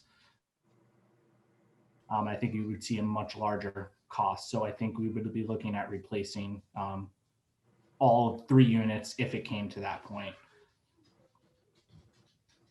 Okay, thanks. Thank you. So Chris, my question would be, so there's a lot of red and orange and yellow here, but I would like to allude to what you said earlier about how much was done and where we went from and where we have landed now. Do you have something that would indicate where we kind of started with what was the baseline? Numbers from the first round of air testing that was done, but it's not a 100% direct comparison, only because they had done some rebalancing of the system to change airflows based on the occupancy of certain rooms numbers together, but it's not an apples to apples comparison. You know, we can see that there was a large increase in the airflows from that first round. I think the first round, just about everything was under. There's very few rooms that were over. But if you look at, you know, for example, the grade 1 room, you know, from the first round to the second round, some rooms went up slightly, some went down slightly, again, just based on how we had to rebalance the system to make the occupancy numbers work and get as close as we can to these performance targets. Another thing too, just to add for a little bit of perspective, is I spoke to some of my counterparts at some of our other SUs or school districts in Southern Vermont here. And we took a very unique approach. And I think it was also the smart move for us to take the approach to do the 3 phases that were outlined in the scope of work. You know, just off the top of my head, some schools haven't even tested their airflows yet. They just went, okay, we know this is broken. We'll get air purifiers. We'll replace a few things and we'll call it, you know, good enough, better than it was. We did the opposite approach as far as, well, we know we have to service stuff, so let's service it. Then let's get air tested to see where we stand. And then let's do upgrades to try to, you know, meet or exceed these ASHRAE ventilation targets. And which approach is the right one? You know, I can't say either way, no matter across the board, every school is going to have better ventilation systems than they did, 4 months ago. But I think our approach was unique and also really ensures the occupancy because we were able to see these numbers and we've been able to see the numbers progress as we've been doing the work. And overall, we're very close to meeting these standards, which are what they design new buildings around, even for existing buildings and some of the vintage that we have and the age of some of the systems, it's amazing where we're able to get to by just doing some of that basic maintenance work. And this is something that now we need to look at, considering doing year over year to make sure we maximize the life of these assets, not only the existing ones, but in particularly some of the new ones that we're going to be upgrading. So yeah, a little bit of a different approach we did. So I just wanted to share that perspective of how some of the other SUs or districts in Southern Vermont have approached the situation, and just kind of give that global view. Thanks. Appreciate it, Chris. Anybody else have questions? Otherwise, we'll jump right to Alex. I don't see anybody else, so go ahead, Alex. Hi, everyone. Thank you for welcoming me at your board meeting tonight. Nice to see everybody's faces over Zoom.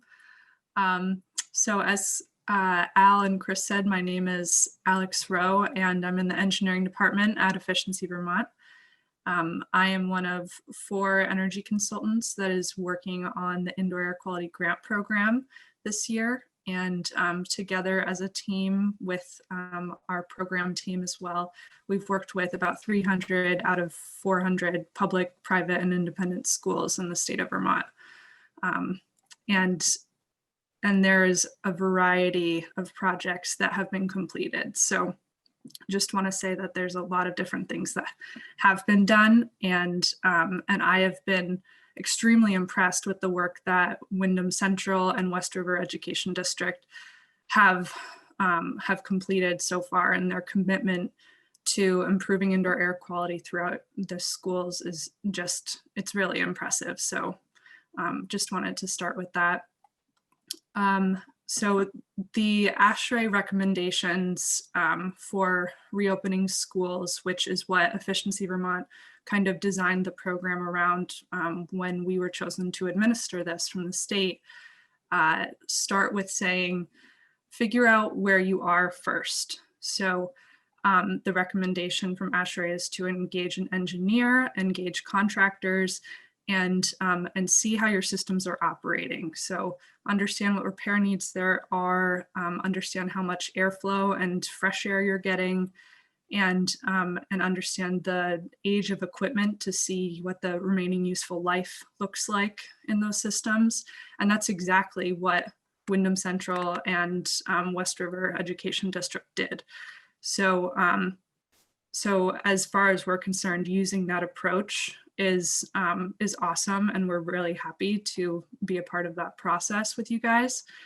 And so then after all of this work for understanding how these schools are currently operating, it's evident that there were definitely some areas that could use some improvement, and being able to see the work that West River School District did with Alliance to actually make some sizable improvements to airflow throughout the buildings is really great. Like Chris said, it's hard to measure how pre and post the airflow testing with the repairs that were done.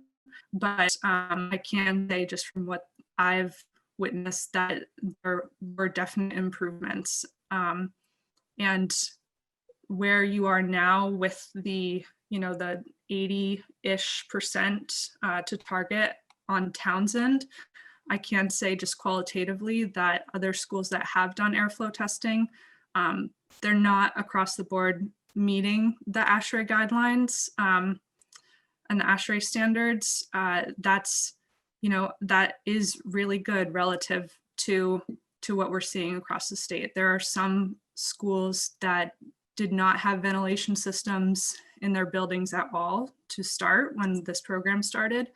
A few of them have had the ability to get full ventilation systems with the help of the program, but there are others that are just working with spot air purifiers and passive exhaust systems to kind of help them through while they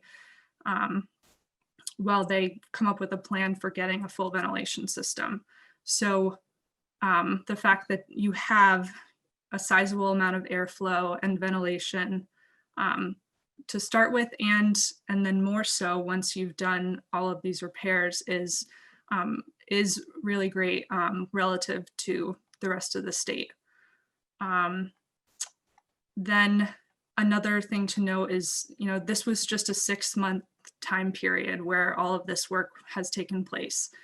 The contractors in the state are absolutely slammed with schools and other types of buildings, lots of other types of commercial buildings asking for help with their systems. So the fact that West River School District engaged both CX Associates and Alliance so quickly to act on this is awesome. And it allowed them to get airflow testing. There are lots of schools that were not able to secure a contractor to do airflow testing.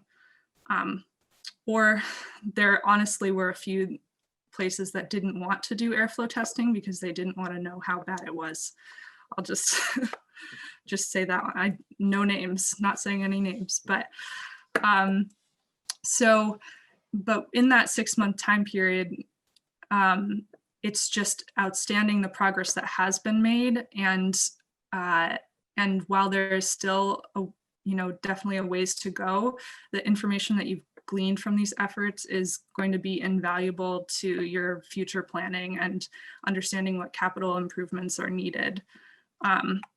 Like Chris was saying, the ASHRAE standards, ASHRAE 62.1, which is the standard for new construction buildings for ventilation, is for when you're renovating or constructing a new building. So if your air handling units at Townshend were removed, then the new system would have to be designed to meet that standard. And per the reopening guidelines from ASHRAE, as a result of COVID, they recommend going 30% above that minimum standard when new systems are designed. But that measurement shouldn't be looked at as where you need to be now with the systems you have, because these systems are older. They've had a lot of wear and tear on them over the years. So it's natural that they wouldn't meet the standards at this moment. But I'm confident that, with all of the information that you have now, you can take this and make the plans to replace equipment when it's budgetarily feasible in the next year, 2 years, 5 years, 10 years. And I think that the way that this district has gone about this is right on. And I would use you guys as an example of how we kind of envision this program going in an ideal state. And the one last thing I forgot to mention was that the $29,000 in excess funding that or excess costs that the district has incurred has already been requested to the grant program to get covered. So I am currently waiting to hear back from the program manager on whether that additional expense can be covered. Wow. When would you know that, Alex? I don't want to. Sorry, I didn't mean to pin you down. No, maybe the end of the week. I mean, the last day that we have to get the amended agreement signed is the 20th, which is a Sunday, I believe. So at the very latest next Friday, but I think probably by the end of the week. Wow, that's great. So that's for this round of funding or of grants. Do you foresee in the future more such programs that we could tap into to help take care of some of these additional expenses?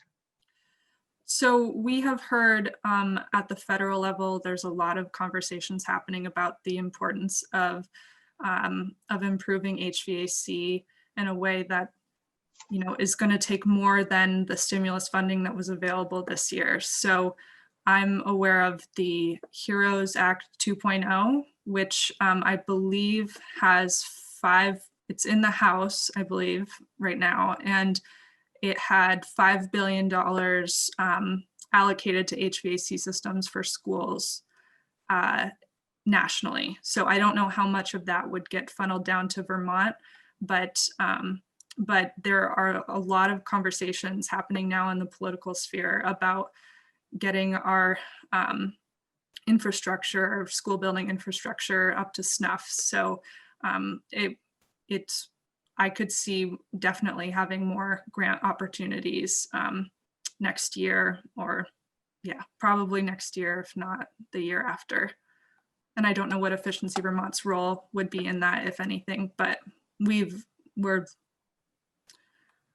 enjoyed working on this program, and we'd be happy to help you guys if additional funding was given to us to administer. Alex, couldn't agree more. We have a great team, and I'm glad you had the pleasure of working with them. So that's good to know that there's the potential maybe of dollars future down the road. No potential of any regression if we don't act on these immediately. Sorry, what do you mean by that? If we don't act on? In other words, if we don't take action now on some of these items, that we wouldn't regress in terms of the air quality or the standards that we've achieved so far. No, I don't think so. Which actions are you speaking of? If you don't progress on doing, capital upgrades? Yeah, all of the capital upgrades that Chris outlined in his report in terms like DES, ERU work to get acceptable airflows, around $100,000, et cetera. Well, so as equipment gets older, it is possible that that equipment would no longer be able to provide the airflow that it is now. That is just naturally what happens over time with equipment as it extends towards the end of its useful life. So I don't know where the equipment stands relative to the expected end of life, but yeah. Gotcha. Great. Mm-hmm. All right. Thank you very much, Alex. That was very illuminating. Appreciate it. Did anybody have any questions for Alex? Joe, I see your hand. Thanks. Great information. Thank you. I was just wondering, you said you'd worked with 300 some odd schools out of the 400 there are, and we've talked about our approach to test and then see where we are. Can you give us some idea of where the other schools across the state are in terms of meeting that ASHRAE standard? I mean, we closed our buildings and started working on 100% ASHRAE compliance, and we're looking at a report now that says it's about $460,000 to get to that point. And there might be some grant money, but there might not be. And we're doing, with the exception of some rooms, pretty well. Are other schools have these other schools made 100, or are they working at a lower threshold, or how does that shake out? Do you know? So we don't have any, statistical information on that. I don't think to our knowledge, before this program, nobody had really collected any of this data on where how airflow stands in the schools across the state. So I think this is the first time that schools on a broad scale have done this. Just qualitatively though, we as a group with the 300 schools that we've worked with only know of one school that actually meets the standards because they had a renovation in the spring and replaced all of their HVAC systems. So it was designed to the ASHRAE standard. There are I don't know a number by any means, but I would say less than half have done airflow testing, and I would say the vast majority are not, trying to meet that standard and, focusing on that number as if we hit this, then we're okay. And if we don't, then we're not. They're just focused on improving from where they are. And using that number using the airflow testing as information to inform where they should focus their repair work and their duct cleaning and coil cleaning and that kind of stuff. There are a few school districts that I'd say are because they chose to do airflow testing even later, they haven't even done a lot of the repair work that you guys have done. They are just now figuring out where to focus on in their schools and are just focusing on capital plans for next year because they know that they have a significant way to go. So does that help at all? Oh yeah.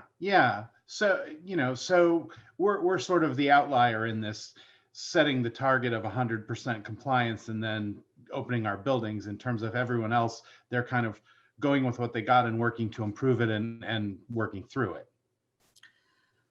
I wouldn't say you're the outlier. I think that there are other school districts that all kind of have that as the goal, but given the time period, their focus in this 6 months is just to do better than they were before and then make plans for reaching those targets, which is kind of the same as what you guys are doing. So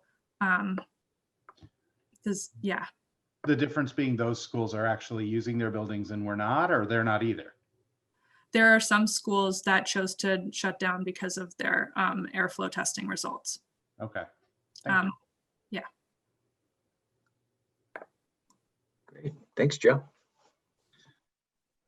Go ahead, Dana. I see your hand. So what does Chris need from us to make this all happen so we can get our kids back into school? I think that comes down to if we want to open the buildings with the improved air quality that we have now, or if we wanted to make sizable investments into getting the buildings to meet ASHRAE targets, which is also an extended time frame.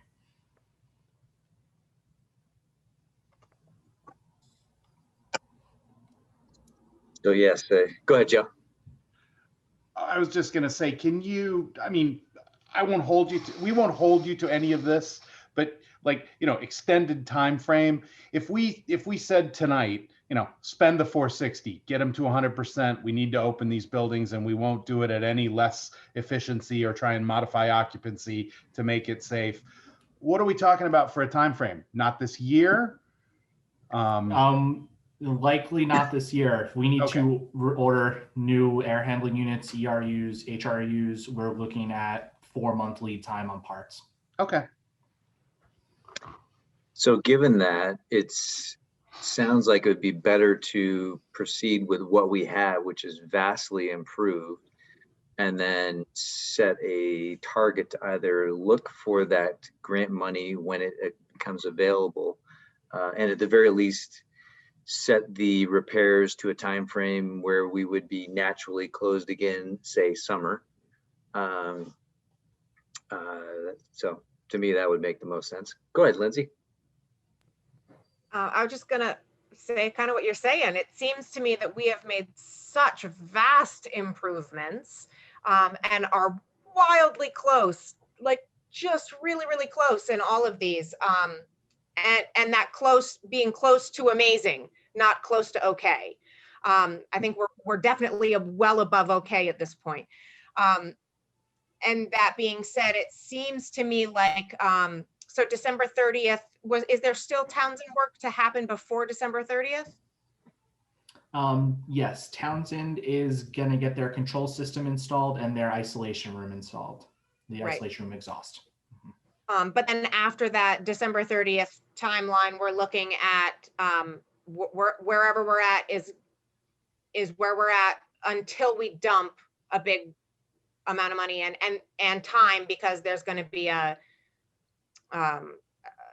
big time to wait for the air handlers to be figured out. So if that is the case, it seems to me like having those Townsend families with kids in school is where we should be. I feel like we have made vast improvements and are probably a whole heck of a lot better than a lot of places that are also have been in the school all along. I think we should obviously continue to shoot for that 100%, but it seems to me that to not have children in the building while we are evaluating the next step for this seems crazy to me. I think we should go for it.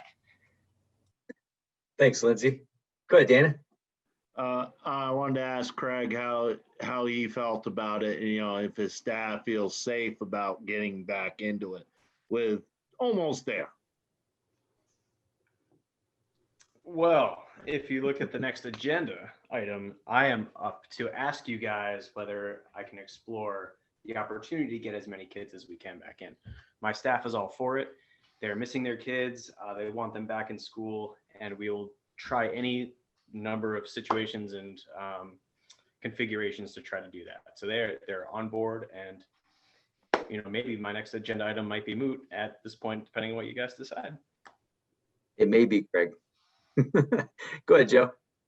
I'll put Lindsay's sentiment into a motion. Let's move forward with reopening buildings based on the Efficiency Vermont and the improved air quality. I mean, I think we have to trust our administration again to do this safely and in consultation with the correct individuals. But let's see what we can do. Let's make some forward progress here. I'll second that. I'll third it. If we get enough fourths, fifths, and sixths, we could just skip the vote. Joe, I'm sorry. Could you just kind of restate that again, the motion?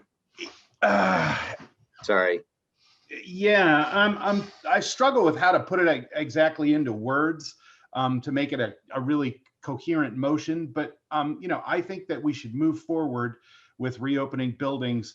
Or at least do what we can to reopen buildings given the improved air quality. Rooms that are 85, 95% ASHRAE compliant are, let's look at what's safe to get there and get those kids in the school rather than, stick with that arbitrary stick with the 100% number and literally doom our schools till, the end of the year.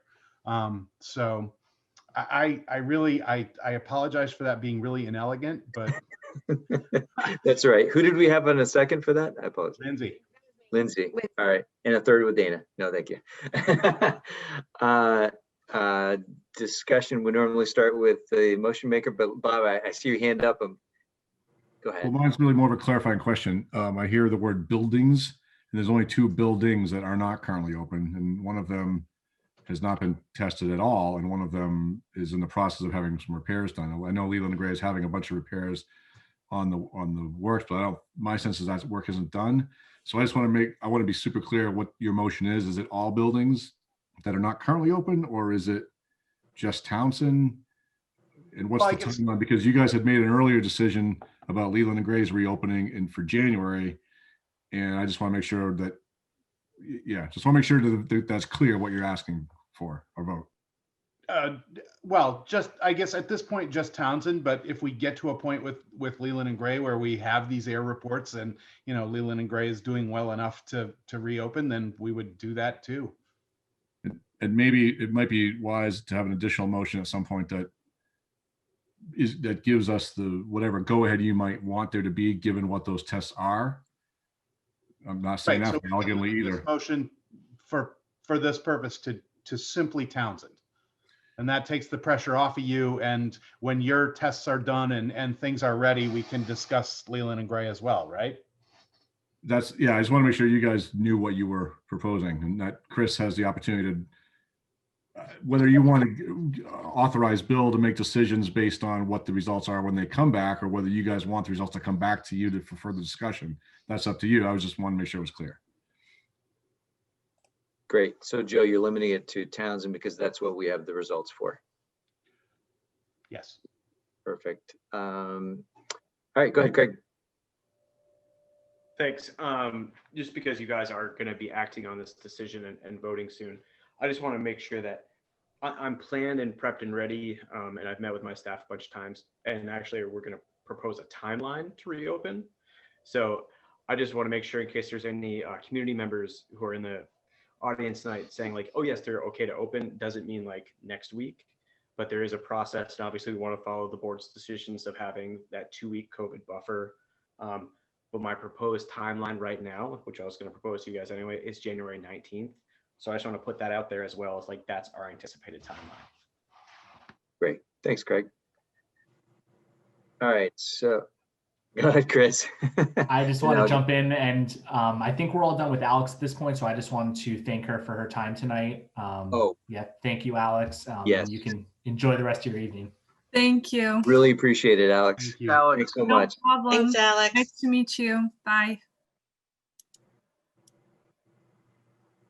She's fantastic.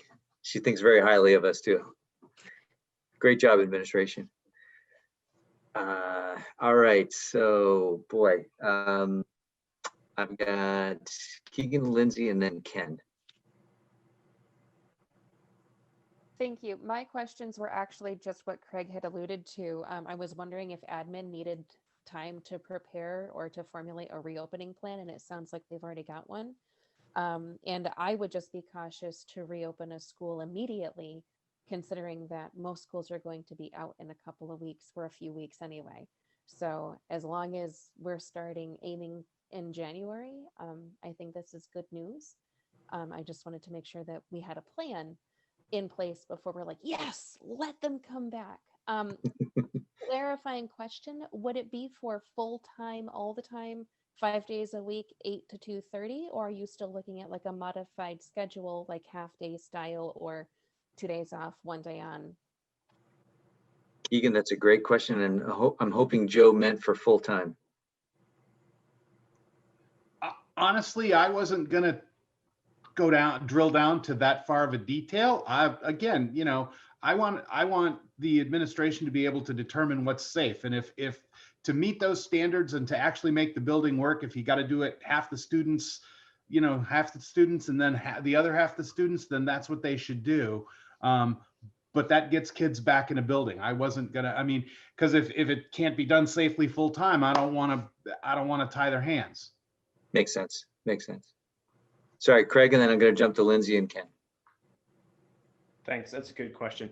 So the plan moving forward, and I think when we talk about educational plans and what we're trying to do and offer for our students and our families, is that we still have to be considerate for the people who are not quite comfortable coming back in COVID time. And we know that we have a certain population of students here in Jamaica and Newbrook and even at Leland Gray who are really going to be looking for that school supported home learning. And so for us to start thinking about 5 days a week for some of those students, I wouldn't want to take that away. The district has already built in the remote days on Wednesday. So moving forward, I have a K-5 plan for 4 days a week. And then that Wednesday would be a time to check in with a homeschool supported. Now I said K-5 because I am fully planning on having pre-K back in our building 5 days a week and not offering remote learning, because the pre-K program is a pre-K program and it's all about connection and relationships. And it's hard to do that via Zoom when you're 3, 4, and 5. So offering a 5-day pre-K program upon the return. Thanks, Craig. You just made Joe's point. The administration's way ahead of us. Lindsay and then Ken. I had a couple more questions actually now.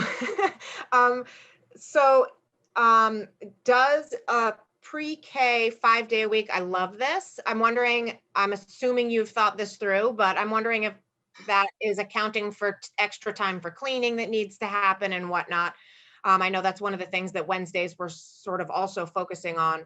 And so if you could speak to that a little bit. And then also, I obviously totally trust our administration to determine a safe way to make this happen. And I'm just would love to say that I'm all for as much as possible, which I'm sure you also are, as much in person as you can do. Yeah, thanks. Great questions. So the Wednesday 5-day for pre-K, we've been lucky in the past week to have a new custodian come on over. And so we've established his job to hit all the major touch points, the cleaning throughout the day, including those classrooms that have been used just from the board's decision just recently. And so he's been pretty thorough and clean with that. Obviously, we're going to have to review safety protocols and cleaning stuff with all of the pre-K paras and the pre-K teachers. That's a conversation we've already been having, so they're already getting ready for that. So as far as like planning for extra time, like the Wednesday remote day where we would do like a deep clean, I think that's kind of one way we're going to do it. The Wednesday for the pre-K would just be a standard day, so we would just clean as per usual. But as per usual with the pre-K classroom, is generally picking up all the time anyways and constantly cleaning up and wiping things down. So it actually stays pretty clean just by the nature of the students that are in. Thanks. All right, go ahead, Ken. Okay, two things. One is originally when we made the motion, we didn't know what schools were going to be out and for how long. And the reason being is because we wanted to meet that standard to make sure that we did everything possible to keep all the kids safe and from possibly spreading COVID faster than it would spread in a non-well ventilated building or a building that is up to the ASHRAE standards. If we have, if we meet the criteria, can you guys hear me? I'm sorry, can you hear me? Yep, gotcha. Okay. Just wondering because it says unstable connection. But anyway, so my question is, if a room is up to 80% and there's 10 kids in that room or 10 people in that room, would there be a possibility of sending 2 of those students to another school that has already exceeded the ASHRAE so that everybody has the same equitable air quality throughout all our elementary schools? Reason being because, you know, I don't know where this would wind up. God forbid somebody had contracted COVID in the classroom that was 80%. And there's no other cases in the 100% rooms. Where do we look liably is my question. I think Greg has a response. I do, yeah. We've actually done a little bit of that prep work. So earlier today, I had a conversation with Scotty Debachnik, who's just a pleasure to work with anyways. But we talked about the rooms that were able to have a couple more kids in it in case, and again, this just goes into my plan that I was just going to pitch next. So if we have 17 students in Chris Juris's class, I'm sorry, we have 17 kids, but we need to have 15 in as the allowable for safe.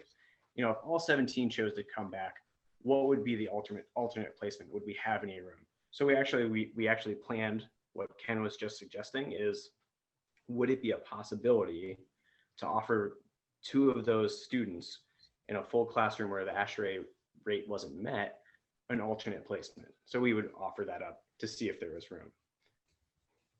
So we've gone that route, and my plan in just a moment, or you know, again, we might not get to it, was to see how many people are actually interested in coming back. Because if we poll students and families and they're not comfortable coming back at all and would like to take the option of school supported home learning, we may be under the threshold for all the rooms anyways. And so it may not be an option, but we have to get that survey done, the polls done, the results done, and crunch the numbers to see what is actually logistical. Great. Thanks, Greg. Go ahead, Scotty. Yeah, I just want to quickly mention that I was doing that, what Craig is about to start doing in October. And what happened was we ended up getting real numbers of kids that were coming in each group. And then I could feed those numbers into a spreadsheet that I was sharing with Mr. Medina. And we were able to ask our collaborators to adjust the rooms, to adjust the fan strength to the different rooms in order to boost certain rooms and bring some rooms down.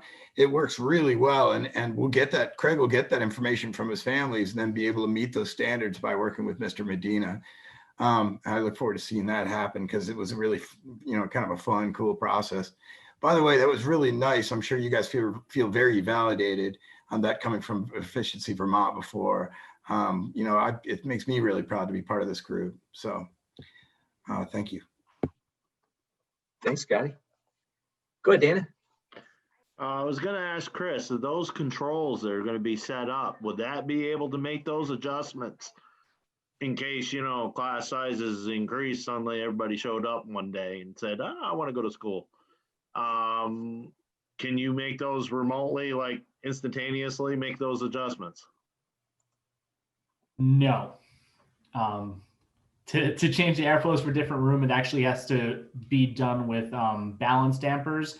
And a lot of those probably are not going to be hooked up to the controls. It's more going to be a way to turn on fans, turn off fans, set schedules for when the fans run, post-occupancy, pre-occupancy, purging the building out.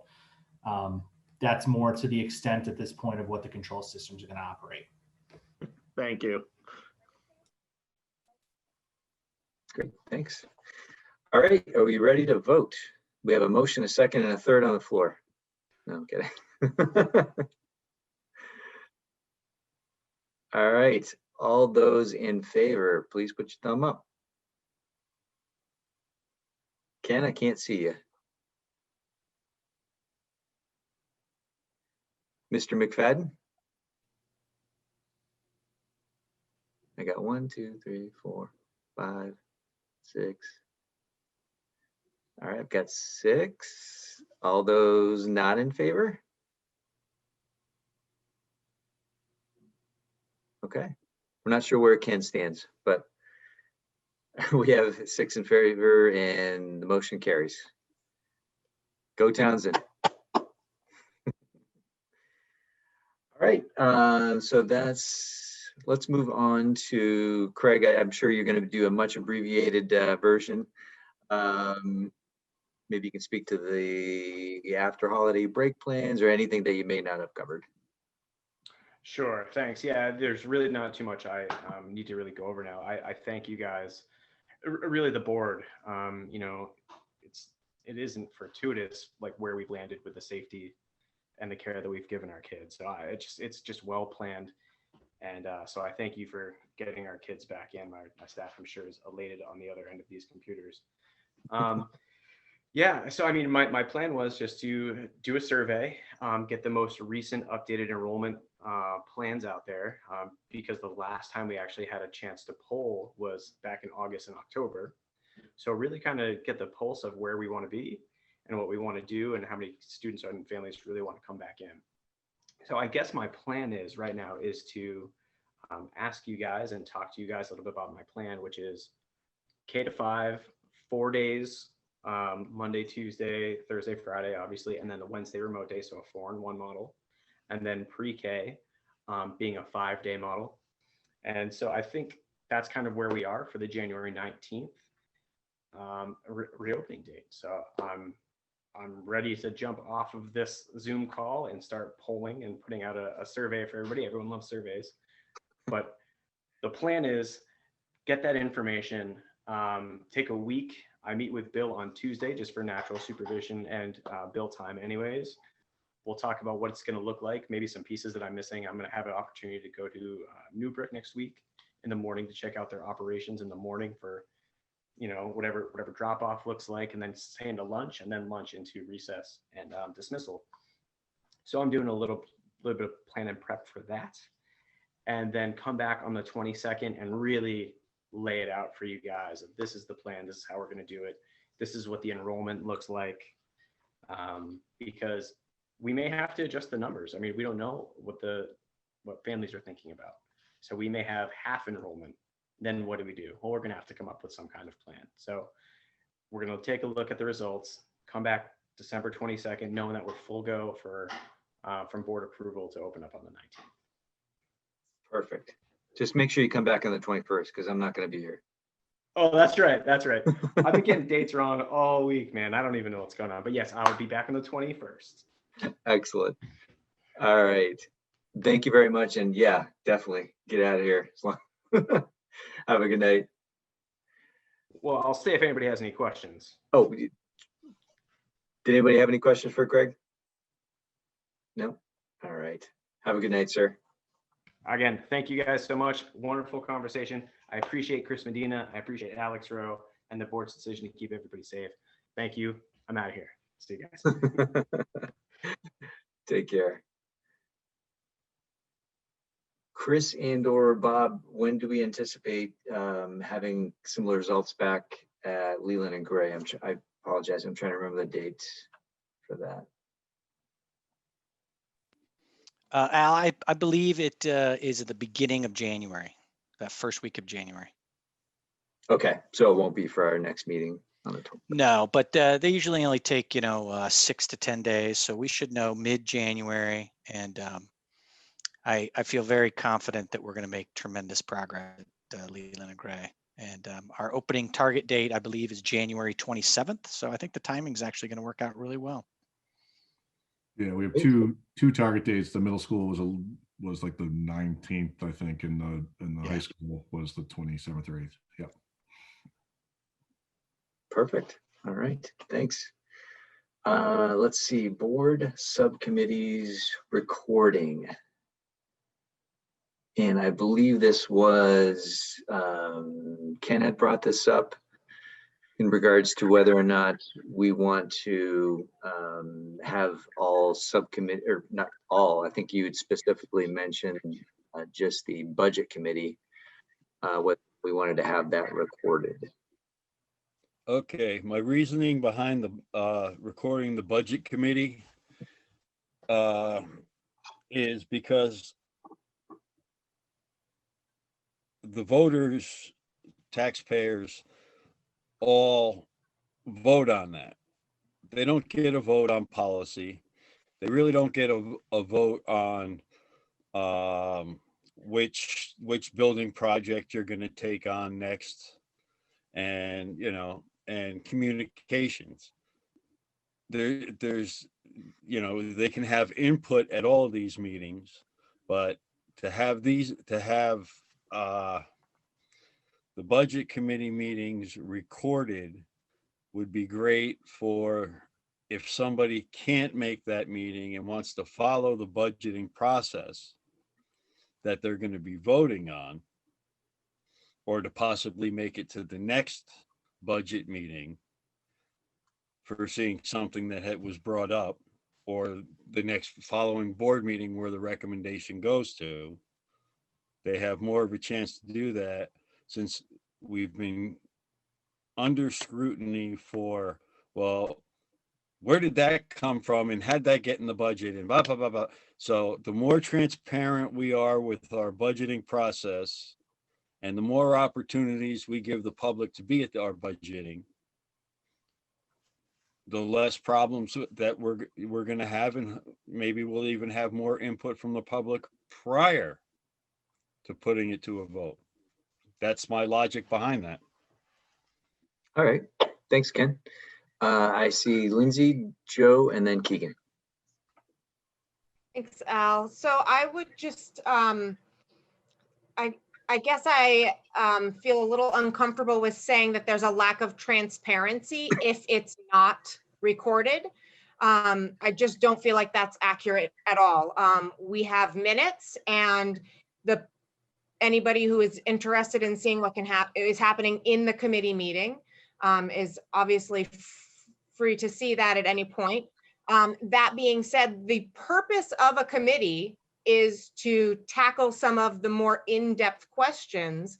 and do a little more wading through the muck, as you would, so that the board as a whole does not have to get, say, waist deep in the mud. They can get just sort of maybe knee deep or ankle deep in the mud.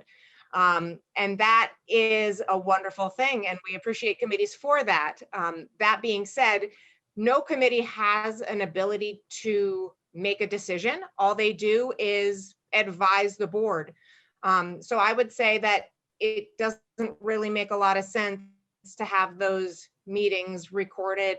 And I think it just sort of opens up questions to having every single committee recorded if we were to do that. So I just feel like if anybody who is at all interested in the budgeting process can follow along on all of those board meetings. There's plenty of them. And any other board member who is not in that committee is going to have to trust their fellow board members, same as the public does. That's just the nature of it, I guess. Thanks, Lindsay. Bill and then Keegan. I mean, sorry, Joe and then Keegan. I was like, did I? Bill. Wow, Lindsay, you left me with nothing to say. You know, I was quibbling with the transparency issue. If it's somehow less than transparent, if you don't record your meeting, then we should record and post every single meeting, because, you know, we don't want to be somehow more transparent about the budgeting process than the policy process, which is how we govern and run things. I think there's, you know, there are equal things at stake in any of these meetings, but like you said, there's no power to do or adopt anything. It's simply a deeper dive by a smaller group of the board to try and not put the entire board through that process. So I agree with you, and thank you. Thanks, Joe. Yeah, Lindsay, that was definitely a mic drop. That was pretty good. Keegan. Thank you. I just want to say, like, I completely understand as a taxpayer and as a new person on the board. I felt very uninformed going into the last budgeting season. The first real information I had about the budgeting process that was up for fiscal year 21 was when I was in the local market, and a person came in all very upset because of a 19% tax rate increase. And that was the first learning that I had of what had been going on within discussions. Now, was it because of my lack of awareness and not knowing which website to look at to gather the correct information about budgeting meetings and planning processes? Maybe. But I like to think I'm a pretty organized and focused person. And I know that a lot of our community members do feel that same way. It can feel like you are being blindsided when you have a massive thing coming up that you really haven't heard a whole lot about, which is why I think it's so important to remember that we recently formed a really awesome, great team of communicators who are going to be present at these board meetings. We have a communications liaison on staff now who's going to help us facilitate and share out this really important information. So I hear where Ken is coming from based on my own past experiences, but I think we've made a few changes along the way where going forward for at least this specific budget season, our communication efforts will be increased, our communication methods will be improved, and we can always strive for more transparency, maybe through more frequent communication opportunities. Did you see what I did there? I saw that. I saw that. We've had multiple mic drops. I mean, okay. Go ahead, Dana. I was just going to say, let the communications committee push this through with our liaison and let us be transparent and try to be more transparent through that communications part. I back up Keegan and Lindsay on this. And I mean, we need to make this work so we can get it out there. I understand Ken on the transparency. We need to be, so that we don't blindside our taxpayers, especially in the next coming years. They're gonna want answers, and they're gonna have questions, and they're gonna be emotional. So I believe let the communications part work its magic. If there's any magic in it, I mean, I'm sure there will be. Let us do our job as a committee. I look at committees, these subcommittees, as working projects and being recorded, and we hash things that might let us work, let them be working projects, and we'll push the communications, the transparency through the communication. I'm mumbling now, so I'll shut up. Thanks, Dana. Go ahead, Ken.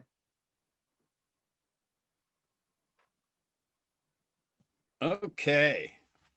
Wow. I don't know. It amazes me how once somebody, oh no, I don't want to be heard. Okay. Anyway, go communications. Dana, I want to see you on that talk show, giving an update on politics. I think it's, that's great. Communications wants to handle it. Great. I have a question for all of us is, I know where our agendas are supposed to be posted according to the policy and according to Bill. Are our minutes posted in all those spots also? In each town hall, at each school? Or is there a spot, are our minutes posted there? So 'Cause if I'm, sorry, Ken, I know that the Well, communication. I'm asking the board. Oh, okay. I'm We asking. are the board. What is our policy on where minutes are supposed to be posted? I believe they're supposed to be posted the same place the agendas are. Is that correct? Isn't that how the policy reads? I'd have to pull it up, but that sounds right. Right. So as long as all our committee now, I don't know who's posting for each committee, but all the committee meeting minutes should be, there we go. That was a tongue twister there.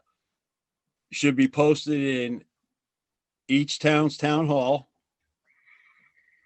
at each school, and there's designated spots in Brookline, I believe. Since there's not a school, there's another place that is supposed to be posted in the district. If that happens, I have no problem.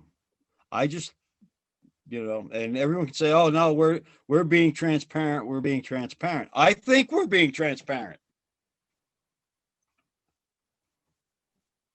I've said this before, but I just want to make sure that I'll ask these questions. And if, we say, oh yeah, well, maybe if that would help, let's do it. If you feel it's not going to help, then don't do it. But just let's make sure I'm pointing out that all those minutes for all those, because we're a new board. We just started putting committees together in the last couple of years. Have we been making sure our minutes have been being posted in the proper places? I don't think we have, but I think we will after tonight. Thank you, folks. Thank you, Ken. Appreciate it. All right, I think we can move on now. COVID distribution site at Leland and Gray. Bill, Yeah, can you guys hear me? Yep, gotcha. So I included a letter explaining the request from the Vermont Department of Health along with our MOU that we have as a distribution site. And basically the Vermont Department of Health has identified us, Leland and Gray in particular, as a ability to be a delivery point for the vaccine. Grace Cottage will also be doing it, but they need greater capacity. I don't have any details about how it would all look. I just need the okay from the board so we can start building that out. I don't know where people would drive up, how it would look, all that stuff we have to work through with the AOE about people in buildings. And Bob has been really at the forefront of talking with the AOE about that, about those challenges that they've put in place. And how would that work with the distribution of the vaccine? But basically what we need is we need the okay from the board that we can become a vaccine distribution location for our communities. I'll entertain that motion. I will make that entry. I will make that motion. I'll second you, Ken. Okay, sounds Third. good. Yeah, right, we got lots of thirds. Yeah. All right, we got Ken Keegan. Come on, Lindsay. Fourth. All right, and As long as we're doing it to drive up outside because of the air quality inside until that gets straightened out. yeah, right. Oh, man. All right, discussion. So we'll start with the motion makers, Ken Keegan, and then I've got Lindsay and Dana. I'm good with it. Have nothing Okay. to say. Make it happen. Yeah, I would reiterate, I think it's a really amazing opportunity that we get to use this community hub as like a central location to distribute this really important gift of science. So, huzzah. Thanks, Keegan. Lindsay, and then Dana. Bill, how long do you anticipate the process, the planning process to take for figuring out like if school, like if it can happen outside or if school would need to be shut down at all or any of those questions? Once you guys give the permission, if you did that tonight, Jordan then would work with the Vermont Department of Health and figure that all out. I don't know how long it would take, but the moment that we would know, I would report back to you guys directly. Bob might have some detail. I would just say my own. I was just going to add. Oops, Go sorry, ahead. Lindsay, go ahead. I was just going to say that my concern would be if we did have to close for some reason, if we had to close the school, that is how long that would be or whatever. I mean, I wouldn't want to like, I don't know, if it's like, hey, we're going to shut down the school for 3 weeks. I kind of feel like that changes things a little. I don't want to jump into something. It seems unlikely, but I don't know. Yeah, I think what we're really talking about is something like set up in Dutton where people come in, they get their vaccine, they leave. And you know, obviously the air quality stuff is going to get that all sorted out or have you guys look at the results when they come in, but I don't think it would interrupt school operations. It might limit some of the extra stuff we can do for those days and times, but they can also use it weekends and evenings as well. And they want all sorts of different hours available because people work and they need different time slots. So I think there's going to be, even if we limited them to non-school hours, I think they'd still be thrilled to utilize it. I don't think you guys need to get into the weeds of that level. But I would say that it would not interrupt what we would be operating as for the school. So, and then Perfect, again, some of you guys have read this or heard this, but it's a 2-dose thing. So it'd be how it would happen again after a period of time, people would come back and get the second dose. Great, thanks. Go ahead, Dana. This might be a little more technical, but are we going to start out as a closed pod type thing and then move to an open pod? Bob, do you know? My understanding from Jordan is that they're looking for both. Yeah. So there might be both. There might be different hours for each, but our staff for the district and their families would come in for the closed, and then open would be anybody in the community. But I think they might keep them separate, but they want to do both. Great. Any other questions? Seeing none, let's vote. All those in favor say aye. It is unanimous. Thank you very much. All right, we are almost to the final thing, but before we get there, I just wanted to say thank you to our administration, all the staff. Just amazing how you've worked through all of these very difficult things, and certainly proud of everything that you have done, and certainly wouldn't want to have any other administration to be working with. You guys are excellent, and keep doing the great work that you're doing. Really appreciate it. Absolutely. All right, that last item, I will entertain a motion to adjourn. So moved. Second. Second. All those in favor say aye. Where's the discussion? No discussion. You want to discuss No that? discussion. Good night, everybody. Yes, bye. Good night. Be safe.